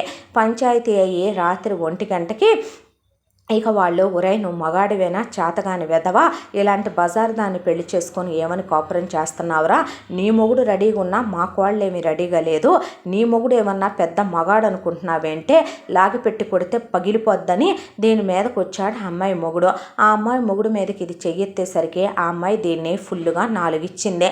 ఇచ్చి వాళ్ళు థూ అని అక్కడి నుంచి నా మొహం మీద ఉమ్మేసి ఆ అమ్మాయిని తీసుకొని వెళ్ళిపోయారు. నోరు ముయ్యవే అని నేనంటే, నువ్వు మగాడివి కాదు, నీకు మగతనం లేదు, నీ అమ్మ అసలు నీ అబ్బకే నిన్ను కందా అని పిచ్చి పిచ్చిగా మాట్లాడేసరికి నాకు కోపం వచ్చి చేయి చేసుకున్నాను నాన్న. దాంతో అదే, నాకేం గతి లేదనుకుంటున్నావా, పుట్టిల్లు లేదనుకుంటున్నావా, నేను వెళ్తాను, నాకు అన్నున్నాడు, నాకు అమ్ముంది, నాకు బాబున్నాడని అర్ధరాత్రి పూట పూలందేవి బయలుదేరినట్టు బయలుదేరి పోయింది నాన్న. జరిగిన విషయం ఇది అని చెప్పేసరికి రాఘవని లాగిపెట్టి కొట్టాడు ప్రసాద్. కొట్టేసరికి నాన్న అనేసరికి, నోరు ముయ్యరా పనికి మాలిన సన్నాసే, అచ్చుపోసిన ఆంబోతి పెరిగినట్టు పెరిగావో, ఎవరిని ప్రేమించాలి, ఎవరిని పెళ్లి చేసుకోవాలి, వాళ్ళు ఎలాంటి వాళ్ళు అనేదేమైనా నీకు తెలుసా, మనమేంటో మన కుటుంబం ఏంటో మన పక్కింటోళ్ళకైనా తెలుసంట్రా, పైగా నువ్వు దూరింది చాలదని నువ్వు ఆ రోజున ఇనిషియేటివ్ తీసుకుని నీ చెల్లెల్ని దాని అన్నకిచ్చి చేసావు. ఈ రోజున ఆ సన్నాసి తీసుకొచ్చి నడి వీధిలో నా కూతుర్ని నా ఇంటికి 1/2 కిలోమీటర్ అవతల వదిలేసి నైట్ డ్రెస్ మీద వెళ్ళిపోయాడు. ఆడపిల్లని ఇచ్చాం, డబ్బు ఇచ్చాం, పిల్లని కన్యగా ఇచ్చాం, పిల్లని అనుభవించారు, డబ్బులు అనుభవిస్తున్నారు, కార్లు అనుభవిస్తున్నారు, అంతా బాగానే ఉంది, పైగా నా పరువు తీసి పెట్టారు మీ బతుకులు చెడ. గవర్నమెంట్ ఆఫీసర్ ప్రసాద్ గారంటే ఊరంతా చేతులెత్తి దండం పెడతారు. నా కొంపలోనే నాకు శత్రువుల్లా నా పెళ్ళాం నా కొడుకు తయారయ్యారని నేను గ్రహించలేకపోయా. చుట్టాలకి తెలిస్తే కాండ్రిచ్చి ఉమ్ముతారు. ఎన్ని సంబంధాలు పిల్లకు వచ్చినాయి, ఏదో ఒకటి చూసి చేసుకునేవాడిని కాదా నేను, దరిద్రుడా, నిన్నెవర్రా కలగజేసుకోమన్నారు అని. ఎవరికి తప్పినా మనకు తప్పదు కదండి. ఇప్పుడు ఇలా పిల్లని ఇంట్లోనే ఉంచుకొని కూర్చుంటామా ఏంటి, అల్లుడు ఎటు రాడో, వాళ్ళ అమ్మా నాన్నలకు వచ్చే సంస్కారం లేదు. ఇదంతా కాదులే కానీ ఓపెన్గా ఓ మాట చెప్పవే వైదేహి, నీ వియ్యపురాలు పెద్ద బజార్ రకం, అది కుళాయిల దగ్గర బిందెల దగ్గర రోడ్లెక్కే ఆడదాని టైప్ ఆడదే. ఇక ఆ విశ్వనాథం గాడున్నాడంటే వాణ్ణి డైరెక్ట్గా తీసుకెళ్ళి ఒక చీర గాజులు వేసి కూర్చోబెడితే పెళ్ళానికి నెయిల్ పాలిష్లు వేసుకుంటా కూర్చుంటాడు. నీ అల్లుడు విషయం గురించి చెప్పాలంటే వాడంత చేతగాని సన్నాసి ఇంకొకడు ఉన్నాడంటే వాడు ఎప్పటికీ కూడా అమ్మతో ఎన్నిసార్లు టాయిలెట్కి వెళ్ళొచ్చింది, నాన్నతో వాడు చివరికి పెళ్ళాంతో ఎన్ని గంటలు నైట్ గడపాలనేది కూడా డిస్కస్ చేసే సంస్కారం ఉన్న కుటుంబం అదే. అలాంటి కొంపల్లోకి పిల్లల్ని పంపుకోవటం, అలాంటి కొంపల్లోంచి ఆడవాటిని చేసుకోవటం, అసలు నీ కొడుక్కి కోడలికి గొడవ ఎక్కడ మొదలైంది నీకు తెలీదా వైదేహి? నువ్వు అన్నాళ్ళ నుంచి నాతో కాపురం చేస్తున్నావు, నువ్వు ఆడదానివి కాదా, నేను మగాడిని కాదా? ఆడదానికైనా మగాడికైనా సరే రొమాంటిక్ టైం ఉంటుంది, ఉండదని నేను అన్ను, ప్రైవసీ ఉంటుంది, స్పేస్ ఇవ్వాలి. వైఫ్ అండ్ హస్బెండ్ అన్నా క్లోజ్గా ఉంటారు, అందుకే ట్రిప్పులకి వెళ్తారు, ఎంజాయ్ చేస్తారు, ఒకళ్ళతో ఒకళ్ళతో ఒకళ్ళు టైం స్పెండ్ చేసుకుంటారు, గుళ్ళు గోపురాలకు వెళ్తారు, సినిమాలు, షికార్లు, షాపింగ్లు, ఎంజాయ్మెంట్లు అన్నీ ఉంటాయి. పరస్త్రీతో తిరగకూడదు కాబట్టి. కానీ మగాడికంటూ ఉద్యోగం పురుష లక్షణం అని ఒకటి ఏడిసిందిగా, పెళ్ళాన్ని పోషించాల్సిన బాధ్యత ఒకటి ఏడిసిందిగా, నీ కొడుకు జాబ్ చెయ్యాలి, డబ్బులు సంపాదించాలి, మనకు ప్రాపర్టీలు ఉండాలి, పైపెచ్చు 6ంటికే వచ్చి నీ కోడలు ఒళ్ళో వాలిపోయి వాడు తెల్లవారుజామున మళ్ళీ 8 వరకు తలుపులు తీయకూడదు. నీ కోడలు ప్రణయ సాగరంలో నీ కొడుకు మునిగిపోవాలి. ఏమే నువ్వు నన్ను అలాగే అన్నావా? అలాగే అంటేనే వీళ్ళిద్దరు పుట్టారా? నేను ఇంత సంపాదించానా? లేదంటే గనక వెనకాలన్న రూపాయి జాగ్రత్త చేసుకుంటూ వచ్చానా? మీ నాన్న, మా నాన్న, మీ అమ్మ, మా అమ్మ అలాగే ఉన్నారా? పనికి మాలిందానా? ఒక్క విషయం చెప్పమంటావా? మనం ఒక ఇంటి నుంచి ఆడపిల్లని తీసుకొచ్చుకునేటప్పుడు ముఖ్యంగా ఆలోచించాల్సింది ఏంటి? ఆ ఆడపిల్లలో ఆడలక్షణం ఉందా లేదా, వాళ్ళ పుట్టింటి వాళ్ళకి సంస్కారం ఉందా లేదా అనేది ఆలోచించాలి. మనం ఇచ్చే ఇంటికి మనం ఆలోచించుకోవాల్సింది ఏంటో తెలుసా? మన ఆడపిల్లని వాళ్ళ ఆడపిల్లలా చూసుకోగలరా లేదా, వాళ్ళకి సంస్కారం ఏడిసిందా లేదా. అల్లుడు నీ కొడుకు నీ కోళ్ళు అడిగిందే మమ్మ పప్ప బాయ్వరా, నువ్వు చేతగానే చవటవరా అని. అలాగా మన అమ్మాయికి అడగటం చేత కాదు. నీ వియ్యపురాలు నీ కోడలతో పెళ్లికి ముందే వేరు కాపురం అని ఇల్లు కొనిపించుకోమని కూతురికి తలగడ మంత్రాలు ఏమని, నీ కొడుక్కి పెళ్లి కాకముందే లిప్లాకుల మంత్రాలు, హగ్గుల మంత్రాలు వేసిందే నీ కోడలు. అలా ఏమని నీకు నీ కూతురికి నేర్పటము చేత కాదు. నీ కూతురుకున్న సెల్ఫ్ రెస్పెక్ట్తో నీ కూతురు అలాంటి పనులు చేసింది నీ అల్లుడితో లేదు. ఇప్పుడు కొరివి కట్టిని తెచ్చి నెత్తి మీద పెట్టుకున్న తర్వాత అమ్మమ్మ నిప్పును పట్టుకున్నాం చేతులు కాల్ని అని మీరు అనుకోవటం వల్ల ప్రయోజనం ఏముందే? పద అడుక్కుందో కానీ ఇప్పుడు నీ వెనకమాల నేను కూడా రావాలంటావు, అంతేగా పదరా దరిద్రుడా అని రాఘవన్ తీసుకొని వైదేహి ప్రసాద్ తెల్లారేసరికి పరిమళ వాళ్ళ ఇంటి దగ్గరికి వెళ్ళారు. వెళ్ళేసరికి ఇక అమ్మాయి వచ్చిందంటగా వదిన లోపలుందా అని అడిగింది వైదేహి. వగలమారి వంకాయ సెగలేకుండా ఉడికిందని నంగనాచి తొంగబుర్ర వచ్చిందమ్మ వయ్యారే అనకూడదులే కానీ పంచవన్నెల విసనకర్ర ఏమడిగినా అడుగుతుంది ఏమీ ఎరగనట్టు. అమ్మో అమ్మో అమ్మో నా కూతుర్ని ఎన్ని హింసలు పెట్టావు, రాసి రంపాన్ని పెట్టావు కదే నువ్వు పాపిష్టిదానా. నీ ఇంట్లో పనివాళ్ళని పెట్టుకొని నీ కూతుర్ని నేను అలాగే చేస్తున్నానా? ఇక్కడ మహారాణిలాగా నీ కూతురు పైన నుంచి కిందకి దిగదో. చిత్రపటాలు చిత్రీకరిస్తున్నానని నీ కూతురు ఓ చిత్రాలు వేయటానికని వెళ్తున్నానంటది. ఎవడెవడతో కూలికొస్తున్నావు, ఎవడెవడి దగ్గరికి వెళ్ళొస్తున్నావు, ఏ హోటల్ రూములకి వెళ్ళొస్తున్నావని నా కొడుకు నేను నా మొగుడు అంటున్నామా? అలాంటిది నా బిడ్డని మేం గారాభంగా పెంచుకోలేదా? నువ్వు ఇంటికి పిలిపించి పనివాళ్ళని తీసేసి నా కూతురుతో వెట్టి చాకిరి చేయిస్తావంటే వామ్మో వామ్మో ఏమయ్యా అనకూడదులే కానీ నువ్వు అసలు తండ్రి లాంటోడు మామంటే అంటారో. మా ఆయన్ని చూసి నువ్వు నేర్చుకోవాలి. నీ కూతురుతో మా ఆయన ఎలా ఉంటున్నాడు, నా కూతుర్ని పట్టుకొని నడుము సన్నబడింది, పెదాలు ఎర్రగున్నాయి, నీ కళ్ళు భలే ఉంటాయి, నీ ఏళ్ళు చూస్తే ముద్దొస్తున్నాయి, ఈ మాటలేనంటయ్యా నువ్వు మాట్లాడాల్సిందే అనేసరికి వైదేహి ప్రసాద్ అవాక్కైపోయి అసలు పెళ్ళయ్యాక ఇదెప్పుడు ఇంటికి వచ్చింది, మనం ఎప్పుడు పని వాళ్ళని తీసేసాం, నేనెప్పుడు అలా చండాలంగా మాట్లాడాను. ఆయన ఒక గవర్నమెంట్ ఆఫీసరు, ఆయన ఒక గౌరవనీయమైన వృత్తిలో ఉన్న వ్యక్తి, నలుగురు చేతులెత్తి దండం పెట్టే సిచ్యువేషన్లో ఉన్నాడు ఆయన. భారీగా ఆవిడకంటూ ఒక విలువ ఉంది. అలాంటిదే వంచిన తల ఎత్తుకోలేక మేం చేసామా ఇవన్నీ అంది వైదేహి. మరి మా అమ్మాయి అబద్ధాలు చెప్పుద్దా? మా పిల్లే మాకు చెప్పిందే. ఏమయ్యా నువ్వు అల్లుడువా? నా కూతుర్ని ప్రేమించానన్నావు, కుక్కల్లే నా కూతురు కాళ్ళ చుట్టూ తిరిగావు, అది లేనిది సస్తానన్నావంట, అది ప్రేమించకపోతే బతకనన్నావంట. అలాంటిది నా కూతుర్ని చేసుకొని పెళ్ళైనప్పటి నుంచి గొడవలే. పెళ్ళాన్ని 24 గంటల పడగదిలో ఉండమంటావంట, స్నేహితుల్ని కలవకూడదంటావంట, ఉద్యోగానికి వెళ్ళటానికి వీల్లేదంటావంట, జీతం లెక్క చెప్పమంటావంట, మా అమ్మాయిని కూర్చుంటే తప్పు నుంచుంటే తప్పు అంటావంట, ఇంట్లో పని వాళ్ళని పెట్టుకోవద్దంటావంట, ఇంట్లో వెట్టి చాకరీ చేయిస్తావంట. మేము వచ్చే టయానికి అప్పటికప్పుడు ఎదురింటి వాళ్ళ పనులను తీసుకొచ్చి మా ముందు పనులను పెట్టినట్టుగా నాటకం ఆడి ఇంట్లో మిషన్లున్న వాటిని వాడితే మా పిల్ల ఏళ్ళ మీద అట్లకారులను పప్పు గుత్తులును ఆ రొట్టెల కర్రలు తీసుకొని కొడతావా నువ్వు? నేను మగాడిని, నా ఇష్టమని నీ ఇష్ట ప్రకారం తాగి, నీ ఇష్ట ప్రకారం చీట్లు పేకలాడి, నీ ఇష్ట ప్రకారం చైన్ స్మోకర్ వంట, నువ్వు సిగరెట్లు తాగుతావంట, రోజుకు ఒక ఆడదాంతో తిరిగి వస్తావంట, నీ ఇష్టం వచ్చింటే ఆయనకి ఇంటికి వస్తావంట, ప్రశ్నించే అధికారం హక్కు నీకు లేదంటావంట. అంతా నీ ఇష్టమే, అంతా నీ పెత్తనమే. మేమేమైనా అంత అబ్బాగతి దిక్కు ముక్కు లేకుండా ఉన్నామా? మా పిల్లని కూర్చుంటే తప్పు నుంచుంటే తప్పు అని కొడతావంట, కడుపు నిండా తిండి తినేవంట, కంటి నిండా నిద్రపోనివంట, మనుషుల పశువులా మీరు? నీ కూతురు ఏమేమి రాచకార్యాలు వెలగబడుతుందో మాకు తెలియదు అనుకుంటున్నావా ఏంటి? నీ కూతురు నీకు ఫోన్ చేసి నా కూతుర్ని హింసలు పెట్టమని నీకు చెప్పట్లా ఫోనుల్లో? నువ్వు అవన్నీ విని నువ్వు నీ కూతురు కలిసి నా కూతుర్ని హింసలు పెడుతుంటే చూస్తా ఊరుకుంటాను. మరి ఇప్పుడు అది ఇంటికి వచ్చిందిగా, బాగా తెలిసొస్తుందే. మొగుడిని వదిలేసి వస్తే నొప్పి. నీ కూతురు ఏమన్నా కన్య? ఇప్పుడు నీ కూతుర్ని నా కొడుకు ఈ సంవత్సరంగా బాగా వాడాడుగా, రోజుకు 10 సార్లు నుంచి 25 సార్లు వరకు కూడా. ఇప్పుడేమన్నది పతివ్రత? ఇప్పుడేమన్నది శీలవత? ఇప్పుడేమన్నది గుణవత, కులవత? ఇప్పుడు అది ఒక పెళ్ళైన ఆడదేగా, దానికి ఒక మొగుడున్నాడుగా. నా కొడుకు వదిలేస్తే ఇప్పుడు నొప్పి తెలియట్లా? ఏదో అన్నావంట కదవయ్యా నువ్వు. మా అబ్బాయికి ఎక్కడా గతి లేక మీ చెల్లెల్ని అడిగాడని, మీ చెల్లెల్నిచ్చి పెళ్లి చేశామని, మీ చెల్లెలతో పాటు కట్నాలు కానుకలు ఇచ్చామని. ఎవడి కోసం ఎవరో ఆడపిల్లనిచ్చి చేసుకున్నప్పుడు ఇవ్వద్దా ఏంటి? ఎవడి కోసం? మీ బాబు ఒక్కడే ఇచ్చాడా ఏంటి? అయినా మా అబ్బాయి మీ అమ్మాయి కోసం వెంటపడి తిరిగాడా? అలాంటప్పుడు మీరు ఫస్టే ఇవ్వమని చెప్పుండాల్సిందే, ఇవ్వకుండా ఉండాల్సిందే. ఎవడేమన్నాడు? ఇచ్చిన తర్వాత మా అబ్బాయికి గతి లేదు, గత్యంతరం లేదు అంటారా? ఇన్ని మాటలు మాట్లాడుతుంటే నువ్వేం మాట్లాడవే ఆనంద్ అన్నాడు రాఘవ.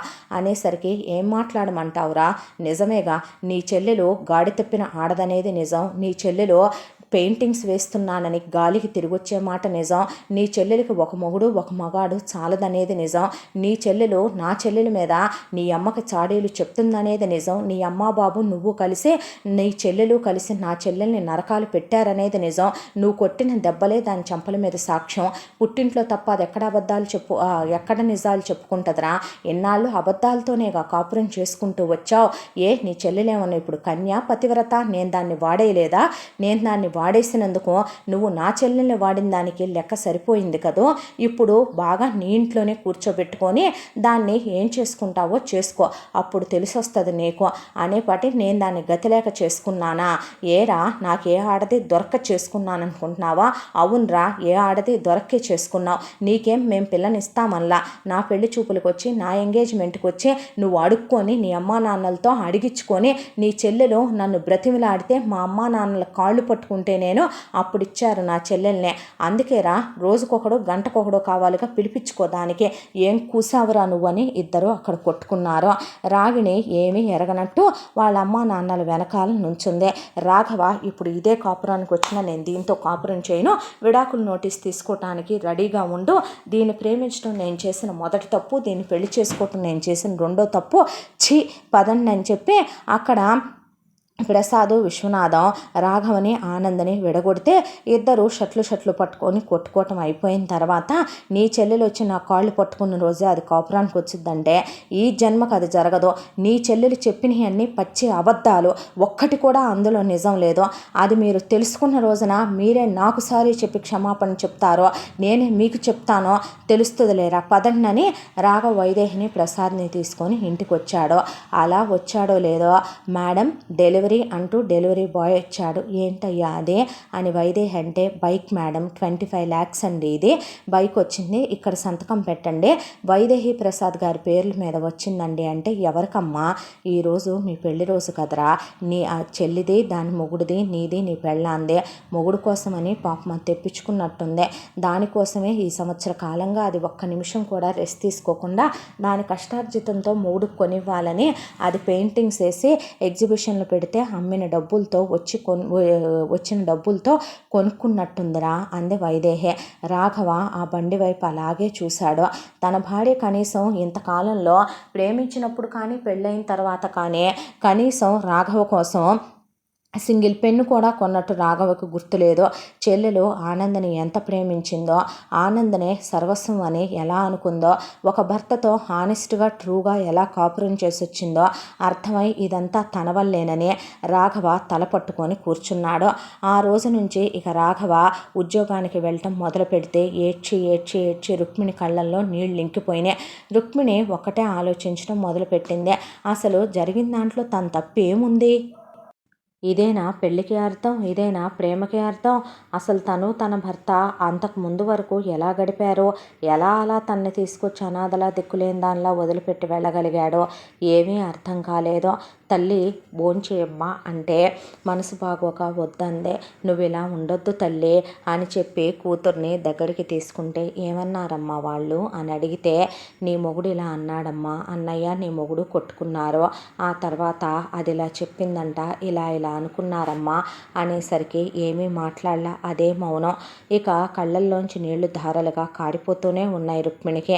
దిగులు దిగులు దిగులు దిగులు దిగులు. మొగుడి దగ్గర నుంచి ఒక ఫోన్ లేదు, ఒక మాట లేదు, ఒక పలుకు లేదు. అలా 3 నెలల కాలం గడిచిపోయింది. ఆ తర్వాత రాఘవ ఆఫీస్ దగ్గరికి ఒక రోజున రాగిణి వచ్చింది. వెళ్ళబోతున్న రాఘవ చేయి పట్టుకొని నీతో మాట్లాడాలి అంది. ఇద్దరు కాఫ్టేరియాలో కూర్చున్నారు. కూర్చున్న తర్వాత ఆయన సారీ అంది. ఏంటి అన్నాడు. తప్పు నాదే, తొందరపాటుతో ఆ రోజు చిన్న విషయాన్ని నేనే పెద్ద చేశాను, అనుకోకుండా ఏదో చిన్నతనంతో ఆ రోజు అలా మాట్లాడాను అనేసరికి, నీకు కొద్దిగైనా ఇంకిత జ్ఞానం అనేది అసలు ఉందంటే మా అమ్మ నాన్న ఆ రోజు అలా చేశారా? మా చెల్లెలు నిజం చెప్పు, ఫోన్ చేసి మా అమ్మకి నీ మీద చాడీలు చెప్పిందా? మా అమ్మ పని మనిషిని తీసి చాకరీ చేయించిందా? మా నాన్నగారు నీతో తప్పుగా బిహేవ్ చేశారా? నేను ఉంపుడు గత్తెల్ని తెచ్చుకున్నానా? ఎంతమందిని తెచ్చుకున్నానే? ప్రమాణం చేసి చెప్పు. నువ్వు నీ మెళ్ళో తాళుందిగా, తాళి మీద ఒట్టే. నా క్యారెక్టర్ అలాంటిదేనా? అలాంటిదే అయితే గనక పెళ్ళికి ముందు నీతో ఎన్నిసార్లు నేను పడక పంచుకున్నానే? నా క్యారెక్టర్ ఏంటో నీకు తెలియదా? నా చెల్లెలు ఎలాంటిదో తెలియదా? నీ అన్న ఆ రోజు అన్ని మాటలు మాట్లాడుతుంటే నువ్వెలా మౌనంగా ఊరుకోగలిగావే? నిజం చెప్తున్నాను రాఘవ, నువ్వు కొట్టిన తర్వాత నేను మా పుట్టింటికి వెళ్ళి తలుపు కొట్టానే తప్ప మా అమ్మ తరిచి తరిచి అడిగినా కూడా నేను ఒక్క మాట కూడా చెప్పలేదు తెలుసా? అసలు నోరెత్తలేదు. మా అమ్మకి మా నాన్నకే మీ అమ్మా నాన్న నీ పేరు మీద ఆస్తి పెట్టలేదని, మీ చెల్లెలకి ఆస్తి పంచలేదని, అమ్మా నాన్నలన్న తర్వాత ఏదో చిన్న చిన్న ఉక్రోషాలు కోపతాపాలు ఉండకుండా ఉండవు కదా, వాళ్ళ దగ్గరే పెత్తనం పెట్టుకొని మన్నేదో ఆడిస్తున్నారు అనే దాంతో వాళ్ళకున్న కోపం ఉక్రోషంతో వాళ్ళు అలా మాట్లాడారు. మా అన్నయ్య నువ్వు నన్ను కొట్టేసరికి చిన్నప్పటి నుంచి వాడికి నేనంటే ప్రాణం. దాంతో వాడు అది చూసి తట్టుకోలేక ఏదో కోపంతో మీ చెల్లెల్ని తీసుకొచ్చి అలా వదిలేశాడే తప్ప వాడికి భార్య అంటే ప్రేమ లేకనా? మా అమ్మ నాన్నకి కోడలంటే ప్రేమ లేకనా? ఏదో పెద్దోళ్ళు అన్నాక 4 మాటలు అనకుండా ఉంటారా? దిద్దికెళ్లకుండా ఉంటామా? అయినా వద్దనుకుంటున్నాంగా రాగిని. ఎవడు బ్రతుకులు వాళ్ళు బ్రతకటమే కరెక్ట్.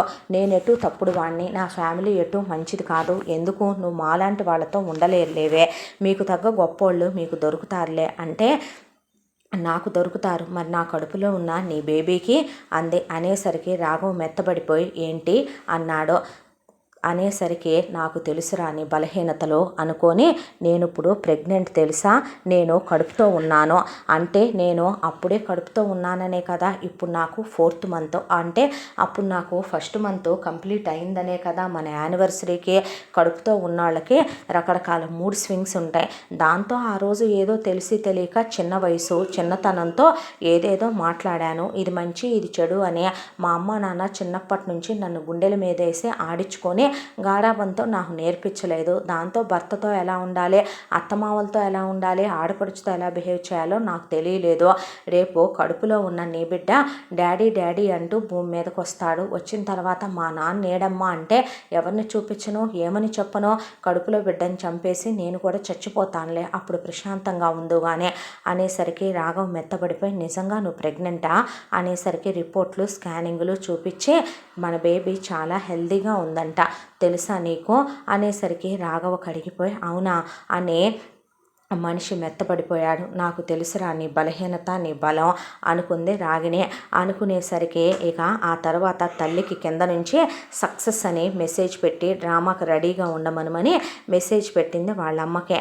అయితే ఇప్పుడు ఏం చేయమంటావు నన్ను అన్నాడు రాఘవ. అంతే గట్టిగా రాఘవనే అక్కడ అంతమంది క్యాఫ్టేరియాలో ఉన్నారనేది మర్చిపోయి గట్టిగా కౌగిలించుకొని పెదాల మీద ముద్దు పెట్టి, మొగుడు పెళ్ళాలన్న తర్వాత ఎన్నో అనుకుంటాం, కలిసిపోతాం. అలాంటిదే అమ్మా నాన్నలు కాబోయే మన్నే ఎవరు వేరు చేయగలరు? మా పుట్టింటి వాళ్ళు వేరు చేయలేరు, మీ అమ్మా నాన్న వేరు చేయలేరు. అయితే పద, మరి నువ్వు నా దగ్గరికి వచ్చావు, మరి ఏ తప్పు చేయకుండా నా చెల్లెల్ని నీ అన్నయ్య తీసుకొచ్చి నడివీధిలో వదిలిపెట్టాడుగా, నా చెల్లెల్ని కూడా తీసుకెళ్ళమని చెబుతాను చెబుతూ కానీ నా తప్పు ఏమీ లేదని చెబుతూ కానీ పద అని అప్పుడే నువ్వు మా ఇంటికి వద్దు కానీ రాగిణి వాళ్ళ ఇంటికి బయలుదేరాడు రాఘవ రాగిణిని తీసుకొని. వచ్చిన కూతుర్ని చూసి ఏంటి నువ్వు మీ ఆయన్ని తీసుకొని వచ్చావు, మళ్ళీ కలిసిపోయారా అంది పరిమళ. డ్రామా స్టార్ట్ చేసే. చాలే ఊరుకోమ్మా, నేను నా మొగుడు మమ్మల్ని ఎవరు వేరు చేయలేరు, ఆయన నా ప్రాణం. ఇప్పుడు నేను కడుపుతో ఉన్నాను, ఆయన బిడ్డని ఆయన భార్యని ఆయన పోగొట్టుకుంటాడా ఏంటి? మొగుడు పెళ్ళాలన్న తర్వాత ఎన్నో అనుకుంటారు. కూతుర్ని 4 లెంపలేసి అత్తారింటికి పంపించాల్సింది పోయి కూతురు నుంచుకొని పైగా అల్లుడిని ఇంటికి వస్తే మర్యాద చేయకుండా మీ ఇష్టం వచ్చినట్టు మాట్లాడి పంపుతారా? నాకు పుట్టిల్లొద్దు ఏమొద్దు, నా మొగుడు నా అత్తమామలే నాకు కావాలి. రేపు నేను వాళ్ళింటి కోడలను అవుతాను కానీ మీ ఇంటి కోడలను అవుతానా అని మెలో డ్రామా ప్లే చేసింది రాగిణి. దాంతో ఆనంద్ అక్కడికి వచ్చి నుంచొని ఎన్ని మాటలన్నా సిగ్గులేదే నీకు, కొట్టినా కూడా ఆ మొగుడే కావాలంటావు, చాలే ఊరుకోరా, నీకు మాత్రం నీ పెళ్ళాం మీద ప్రేమ లేకనా ఏంటి? అవునరా, నా మొగుడే నాకు కావాలి, నా మొగుడు నాకు కాక రేపొద్దున పుట్టింట్లో పడి ఏడవమంటావా? నలుగురిలో మొగుడిని వదిలేశానని పేరు తెచ్చుకోమంటావా? పుట్టబోయే నీ మేనల్లుడికి నీ మేనగోళ్ళకి నాన్నెవరంటే ఎవరిని చూపిస్తావురా? అయినా మా ఆయన నా ఇష్టం, నన్ను కొట్టుకుంటాడు తిట్టుకుంటాడు, ఆయనకు ఆ హక్కు ఉంది. నేను ఆయన్ని ఒకటి కాకపోతే 10 మాటలు అనుకుంటాను. నేను చిన్నపిల్లనని చిన్నతనంతో అన్నానని వాళ్ళ కూతురు అయితే ఒకటి నేనైతే ఒకటా? మా అత్తమావులు నన్ను కడుపులో పెట్టుకోరా? మా ఆయన నన్ను అర్థం చేసుకోడా? మా ఆయనకి నేను సారీ చెప్పుకున్నాను, వెళ్ళి తెచ్చుకున్నాను అనేసరికి మంచిది అన్నాడు ఆనంద్. ఎటు నువ్వు మీ ఆయనతో వెళ్తున్నావు కాబట్టి మీ చెల్లెల్ని కూడా తీసుకొచ్చి వదిలిపెట్టయితే అన్నాడు ఆనంద్ రాఘవతో. తప్పులు చేసేది మీరు, నా చెల్లెల్ని తీసుకొచ్చి వదిలిపెట్టాలా నేను? ఎంత దాంట్లో కూడా నాకు విషయం అర్థం కాలేదు. అసలు ఆ రోజున ఏం జరిగింది అనేది బాగా కవర్ చేసుకొని మాట్లాడుకుంటున్నారే మీ అందరూ, ఇక్కడ మరి అంత పిచ్చ సన్నాసిలాగా కనపడుతున్నానా ఏంటత్తా నేను అన్నాడు పరిమళనే. అదేంటి అల్లుడు అలా అన్నావు అనేపాటికి అసలు ఆ రోజు ఏం జరిగిందో తెలుసా? మీ అమ్మ ఏం చేసిందో తెలుసా? ఇలా అపార్ట్మెంట్లో ఒక అబ్బాయి వైఫ్ని తీసుకొచ్చి ఇంట్లో ఉంచితే అక్రమ సంబంధాలు అంటకట్టింది మీ కూతురు. నన్ను ఆఫీసు నుంచి ఎర్లీగా రమ్మనమని నానా రచ్చా చేసి రోజు రోడ్డెక్కేది మీ కూతురు. ఇక మా నాన్న దగ్గరికి మీ కూతురు వచ్చిందా? పెళ్ళైన తర్వాత ఇంతవరకు మీ అమ్మాయి మళ్ళీ హనీమూన్కి వెళ్ళొచ్చిన తర్వాత మేము గృహప్రవేశం చేసుకొని ఇంట్లో కాపురం పెట్టుకున్నాక ఒక్కరోజు కూడా మా మమ్మీ డాడీ దగ్గరికి మీ అమ్మాయి వెళ్ళింది లేదు. ఒక్కసారి వాళ్ళు వచ్చారు. అలాంటిది వాళ్ళు మీ అమ్మాయిని అన్నారా? మా డాడీ తప్పుగా మాట్లాడారా? మీ అమ్మాయి మా ఇంట్లో పాచి పని చేసిందా?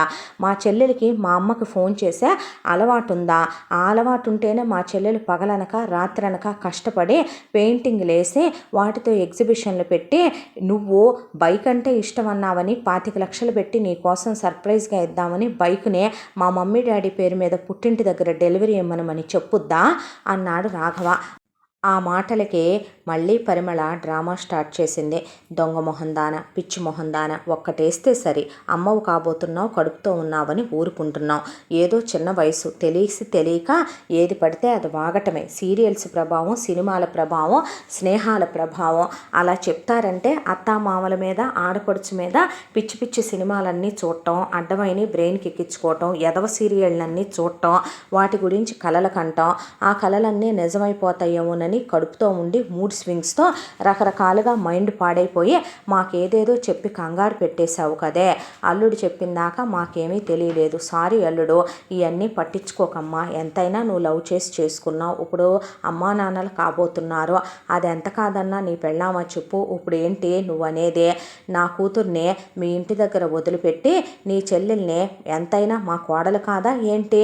ఏదో కోపంతో తాపంతో నువ్వు మా అమ్మాయిని 4 దెబ్బలు కొట్టావని వీడికి ఏదో కాస్త బాధని పెంచి తీసుకొచ్చి వదిలిపెట్టాళ్లే. ఒక దెబ్బ కొట్టాడా, ఒక మాట అన్నాడా మీ చెల్లెల్నే? వాడికి మాత్రం పెళ్ళామంటే ప్రేమ లేదా? ప్రతిరోజు రాత్రి నిద్రపోతున్నాడు అనుకుంటున్నావా ఏంటి? అల్లాడిపోతున్నాడు పెళ్ళాం కోసం. మేమే వచ్చి మా కోడల్ని తీసుకొచ్చుకుంటాం ఇప్పుడు, సరేనా? ఇంకా ఈ గొడవంతా ఎందుకు, పద వెళదాం అని చెప్పి ఇక్కడి నుంచి పరిమళ, విశ్వనాథం, ఆనంద్ కూడా రాఘవ రాగిణితో పాటు బయలుదేరారు. కొడుకు కోడల్ని తీసుకొని వస్తున్నప్పుడే అక్కడే నిలబడి చూస్తున్న వైదేహికి ఆమె భర్తకి సిచ్యువేషన్ అర్థమైపోయి వాళ్ళేమీ మాట్లాడకుండా అలా నిలబడితే, సారీ అత్తయ్య, సారీ మామయ్య, మీరు నానమ్మ తాతయ్య కాబోతున్నారు. ఏదో తెలిసి తెలియక చిన్నతనంలో మీ అమ్మాయి అంటే పట్టించుకుంటారా? మూడ్ స్వింగ్స్లో ఆ రోజు ఏదేదో వాగేశాను. I'm really sorry. అసలైనా నేను మిమ్మల్ని చాలా మిస్ అవుతున్నాను. నేను మీరు లేకుండా అలా ఒంటరిగా ఉండటం వల్ల చాలా లోన్లీగా ఫీల్ అయ్యి అసలు ఇవన్నీ వచ్చినాయి అన్న తర్వాత రాఘవ్ వైపు చూశారు. ఏమీ మాట్లాడకుండా చిన్నపిల్ల తెలిసి తెలియక ఏదో అందే. తను ఇప్పుడు ప్రెగ్నెంట్ నాన్న, మనవడో మనవరాలో పుట్టబోతున్నారు మీకు. ఇప్పుడు తన్ని ఏమనమంటారు చెప్పండి. తనే నా దగ్గరికి వచ్చి సారీ చెప్పి క్షమాపణలు అడిగిందే అన్న తర్వాత మీరు పంపిస్తే తీసుకొని వెళ్తాం మా కోడల్ని. ఏది మా కోడలు బంగారం ఎక్కడుందే? ఇకైనా మీ సంసారం మీ కోడలు మీ ఇష్టమమ్మా, మీరు చూసుకోండి. ఇక మా అమ్మాయికి పుట్టింటి సీమంతం మేము గ్రాండ్గా చేస్తాం, అత్తింటి సీమంతం మీరు చేసి పురుడు మా ఇళ్లల్లో లేదు మీరే పోసుకోండి. ఇక పుట్టింటి సీమంతానికి కూడా ఖర్చు అత్తింటి గారు వాళ్ళే పెట్టుకోవాలి మా ఇంటి దగ్గర. అదొకటి మర్చిపోమాకండి. అమ్మాయికి ఆర్గానిక్ ఫ్రూట్స్ పెట్టండి, డ్రై ఫ్రూట్స్ పెట్టండి, డాక్టర్ చెకప్లో తీసుకెళ్ళండి, హెల్తీగా చూసుకోండి. అప్పుడప్పుడు మేము వస్తాం, అమ్మాయిని తీసుకెళ్తాం, చూసి వెళ్తానే ఉంటాం. అమ్మాయికి నొప్పులు స్టార్ట్ అవ్వగానే ఫోన్ చేయండి, హాస్పిటల్ దగ్గరికి డైరెక్ట్గా వచ్చేస్తాం. ఇంతకీ మా కోళ్ళేది పిలవమంటే పిలవరేంటి అనేసరికి వైదేహి ప్రసాద్ ఏమి మాట్లాడకుండా నుంచున్నారు. బెల్లం కొట్టిన రాయిలా నుంచుంటారేంటి అన్నయ్య వదిన? అసలైన ఇన్ని ప్రాబ్లమ్స్ ఎందుకు వచ్చినాయి? వీళ్ళు మీరు వేరు కాపురం ఉంచటం వల్లేగా. ఇహ నుంచి నువ్వు ఇక్కడే ఉండవే. మీ అత్తయ్య మావయ్య ఇంట్లో నుంచి గెంటినా వచ్చావంటే కాళ్ళు ఇరుగుతే లంకంత ఇల్లు పెట్టుకో ఇంతమంది పనోళ్ళని పెట్టుకొని అసలు మీరు వేరే ఉండాల్సిన అవసరం ఏమొచ్చిందే? పెద్దోళ్ళ అండలేక పెద్దోళ్ళ తోడు లేక ఇద్దరు ఇలా తయారయ్యారు, ఒక్కటేసేవాళ్ళు లేక అని మెలోడ్రామా ప్లే చేయటం అయిపోయిన తర్వాత అమ్మా రుక్కు రుక్కు రుక్మిణి అని పిలిచింది పరిమళ. పిలిస్తే అలా ఎందుకు మామూలుగానే పిలువు రుక్మిణి అన్నాడు ఆనంద్. అనేసరికి ఏ ప్రేమగా పైకెళ్ళి నీ పెళ్ళాన్ని నువ్వు పిలుచుకొచ్చుకోలేవా అన్నాడు రాఘవ. నీ చెల్లెల్ని పిలువు తీసుకెళ్తాం అన్న తర్వాత ఎప్పుడు చూసినా నా చెల్లెలు అంటావే కానీ నా పెళ్ళామని ఒక్కసారి కూడా అనవే. పగలు గుర్తురావనుకుంటా కదా నీకు, పెళ్ళామనే విషయాలు రాత్రే గుర్తొస్తాయి అనుకుంటా. అక్కడ దాకా వస్తే నీ చెల్లెలే వచ్చి నా కాళ్ళు పట్టుకొని సారీ చెప్పిందనేది మర్చిపోకు నువ్వు. ఎవడికి ఉండేది వాడికి ఉంటుంది అన్నాడు రాఘవ. అనేసరికి ఇక అమ్మ రుక్మిణి అంటుంటే రుక్మిణి దిగొచ్చింది కిందకి. పదమ్మ మన ఇంటికి మనం వెళ్దాం అనేసరికి సారీరా, ఆ రోజు ఏదో టెన్షన్లో నేను కంగారులో చెల్లి అలా వచ్చేసేపాటికి ఏదో మనసంతా అల్లకల్లోలం అయిపోయి అలా నిన్ను తీసుకొచ్చి వదిలిపెట్టాను. జరిగిందేదో జరిగిపోయింది, వాళ్ళిద్దరూ కలిసిపోయారు, ఇప్పుడు హ్యాపీగా ఉన్నారు. పద మనం వెళ్దాం, మన లైఫ్ మనం చూసుకుందాం అన్నాడు ఆనంద్. చెయ్యి వదలరా ముందు అంది కిందకు వచ్చిన రుక్మిణి. అనేసరికి ఏంటమ్మా ఆ మాటలో అంది పరిమళ.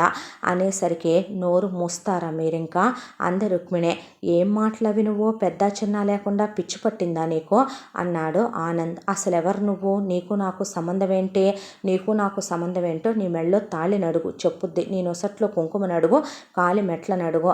కాలికి మెట్టెలు పెట్టగానే, మెళ్ళో తాళి కట్టగానే, నొసట్లో కుంకుమ పెట్టుకోగానే, నల్లపూసలు వేసుకోగానే ఇక అవన్నీ కట్టినవాడు మొగుడు మగాడు అనుకుంటే నా మొగుడు చచ్చాడు, ఇప్పుడు నేను విధవని, నా అత్తింటి వాళ్ళు పోయారు, అయ్యో శుభమంట నట్టింట్లో అయ్యేం మాటలమ్మా. నేను ఏం తప్పు చేశానని, అసలు నాకు ఈ గొడవతో ఏం సంబంధం ఉందని తీసుకొచ్చి నిర్దాక్షిణ్యంగా నన్ను అంత అన్యాయంగా నువ్వు వదిలేసి వెళ్ళావో. ఈరోజు కూడా నీ చెల్లెలు వచ్చింది కాబట్టి ఈ సిగ్గు శరం లేని వెధవ పెళ్ళాన్ని ఇంటికి తీసుకొచ్చుకున్నాడు కాబట్టి, రేపు మనవడో మనవరాలో పుట్టబోతున్నారు కాబట్టి, మా అమ్మ నాన్నకు కూడా సిగ్గు లేదు కాబట్టి, మా అమ్మ చెప్తే మా నాన్న విని ఆ రోజు నేను నిన్ను ఇష్టపడి మోహించి పెళ్లి చేసుకున్నానా? నువ్వు నిజంగానే కుక్కల్లే మా కాళ్ళ చుట్టూ తిరిగితే కదరా, నువ్వు నమ్మ పలికితే కదరా నిన్ను చేసుకుందే. అలాంటిది పెళ్లి చేసుకొని నిలువునా నేనేదో అనాథనైనట్టు, దిక్కులేని దాన్నైనట్టు నా మొహం మీద నువ్వు నైట్ డ్రెస్ విసిరి కొట్టి ఏదో బ్రోతలతో సుఖపడ్డట్టు నువ్వు అప్పుడు దాకా నాతో ఎంతసేపు కాపురం చేసి ఐ లవ్ యూలు చెప్పి నా కాళ్ళు పట్టుకున్నావురా నువ్వు. అలాంటిది ఒక్కసారిగా నీ చెల్లెలు వచ్చి చెప్పిందనగానే నా క్యారెక్టర్ ఏంటో నీకు తెలీదా? మీ అమ్మ వండే వంటలు నాకు నచ్చకపోయినా పెరుగన్నం పెట్టుకొని తిని కాంప్రమైజ్ అయ్యా, బ్రెడ్ జామ్ వేసుకొని తిని కాంప్రమైజ్ అయ్యా. నీకెన్నిసార్లు చాడీలు చెప్పానో, నీకెన్ని మూడ్ స్వింగ్స్ ఉన్నాయి. మా అన్న 6ంటికి ఇంటికి రాలేదని నీ చెల్లెలు పడగదిలో సుఖాన్ని పంచలేదని చెప్పి రచ్చకెక్కిందే. అలాంటిది రోజుకో మూడుతో వస్తావు నువ్వు.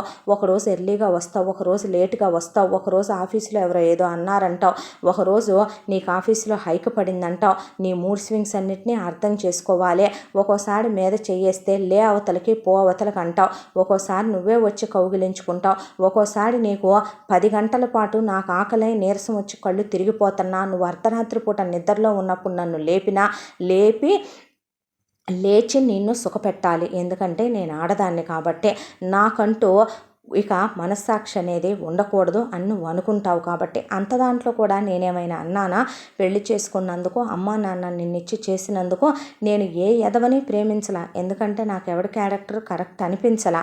వాళ్ళు చెప్పారు కదా నా గురించి, వాళ్ళకన్నా ఎవరెక్కువ ఆలోచిస్తారులే, నా తోడబుట్టిన వాడు నా గొంతెందుకు కోస్తాడులే అని ఎదవ చెప్పాడని, అమ్మా నాన్నలు చెప్పారని నిన్ను పెళ్లి చేసుకొని నిన్నే ప్రేమించా, నిన్నే ఆరాధించా.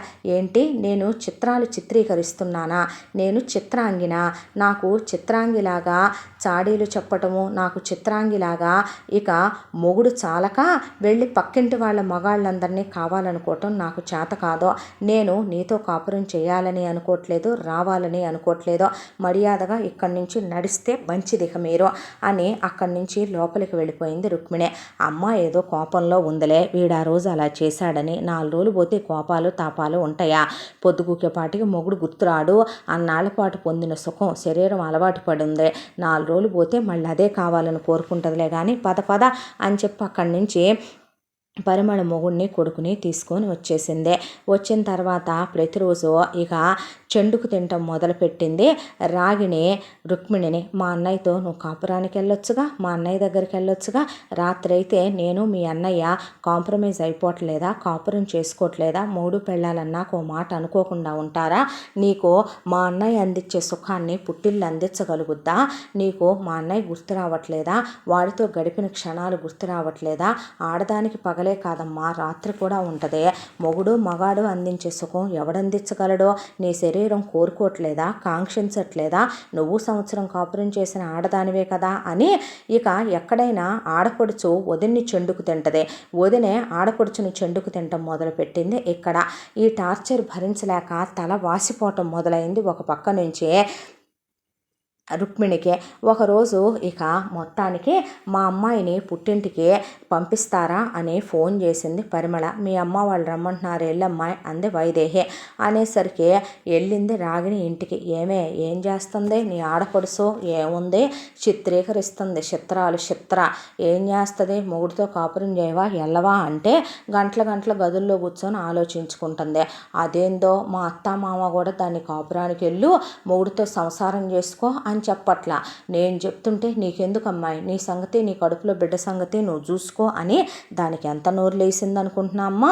వామ్మో, అది నాకే నీతులు చెబుతుంది. మా మామ నీ పని ఏదో నువ్వు చూసుకోలేవా, నీ మొగుడు నువ్వు, నీ సంసారం, నీ బాధ్యతలు నీకెందుకు ఇవన్నీ అనేసాడమ్మా నన్ను. ఇల్లంతా సీసీ కెమెరాలు పెట్టించారే, ఇంట్లో ఏదో దొంగలున్నట్టుగా బెడ్రూముల వరకు పెట్టిలేదంతే. ఇంట్లో ఎక్కడ ఏం తెచ్చాడదామన్నా కూడా తెలిసి వస్తుందమ్మా, ఇదివరకు ఇట్లాగా కూడా కాదు. ఎందుకు రమ్మనమన్నావంట అంది రాగిణి. ఏం లేదమ్మా, కడుపులో బిడ్డ ఎలా ఉందో ఒకసారి చెకప్ చేయించుకుంటావని చెప్పి డబ్బులు తెమ్మన్నా, తెచ్చావా? తీసుకొచ్చాగా, రాఘవ కార్డు ఇచ్చాడు. సరే పద వెళ్దాం, అన్నయ్య కూడా వస్తాడన్నా, వచ్చాడే అదిగో అనేపాటికి వచ్చావా అన్నయ్య అంది రాగిణి. పదమ్మా వెళ్దాం అని హాస్పిటల్కి రాగిణి, పరిమళ, విశ్వనాథం, ఆనంద్ కలిసి హాస్పిటల్కి వెళ్ళారు. వెళ్ళేసరికి డాక్టరు అదేంటి ఇప్పుడు వచ్చారో, మార్నింగ్ రాలేదే మీరు అందే ఆనందని చూసే. నేనా, ఎందుకు మార్నింగ్ రావటం? అదేంటండి, మార్నింగ్ మీ వైఫ్తో రాకుండా ఇప్పుడు మీ సిస్టర్తో అనేపాటికి మీకు అంత టైం ఉందా ఏంటి?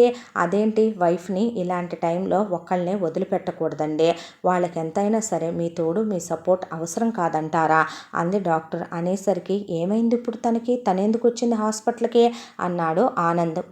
ఏమవటం ఏంటి, తెలిసి అడుగుతున్నారా తెలియక అడుగుతున్నారా? మీ వైఫ్ కన్సీవ్ అయిందండి, సేమ్ మీ చెల్లెలకి ఏమంతో తనకు కూడా అదే మంతో. తను మార్నింగ్ వచ్చింది, అంతకుముందు ఒకసారి వచ్చి చెకప్ చేయించుకొని వెళ్ళింది. మీకు బేబీ అంటే ఇష్టం లేదని, ఇప్పుడే మీరు మెంటల్గా రెడీగా లేరని, తనకి ఇప్పుడే బేబీని క్యారీ చేయటం ఇష్టం లేదు, ఇద్దరం కలిసి మాట్లాడుకున్నాం, అబార్ట్ చేసేయమని అడిగింది.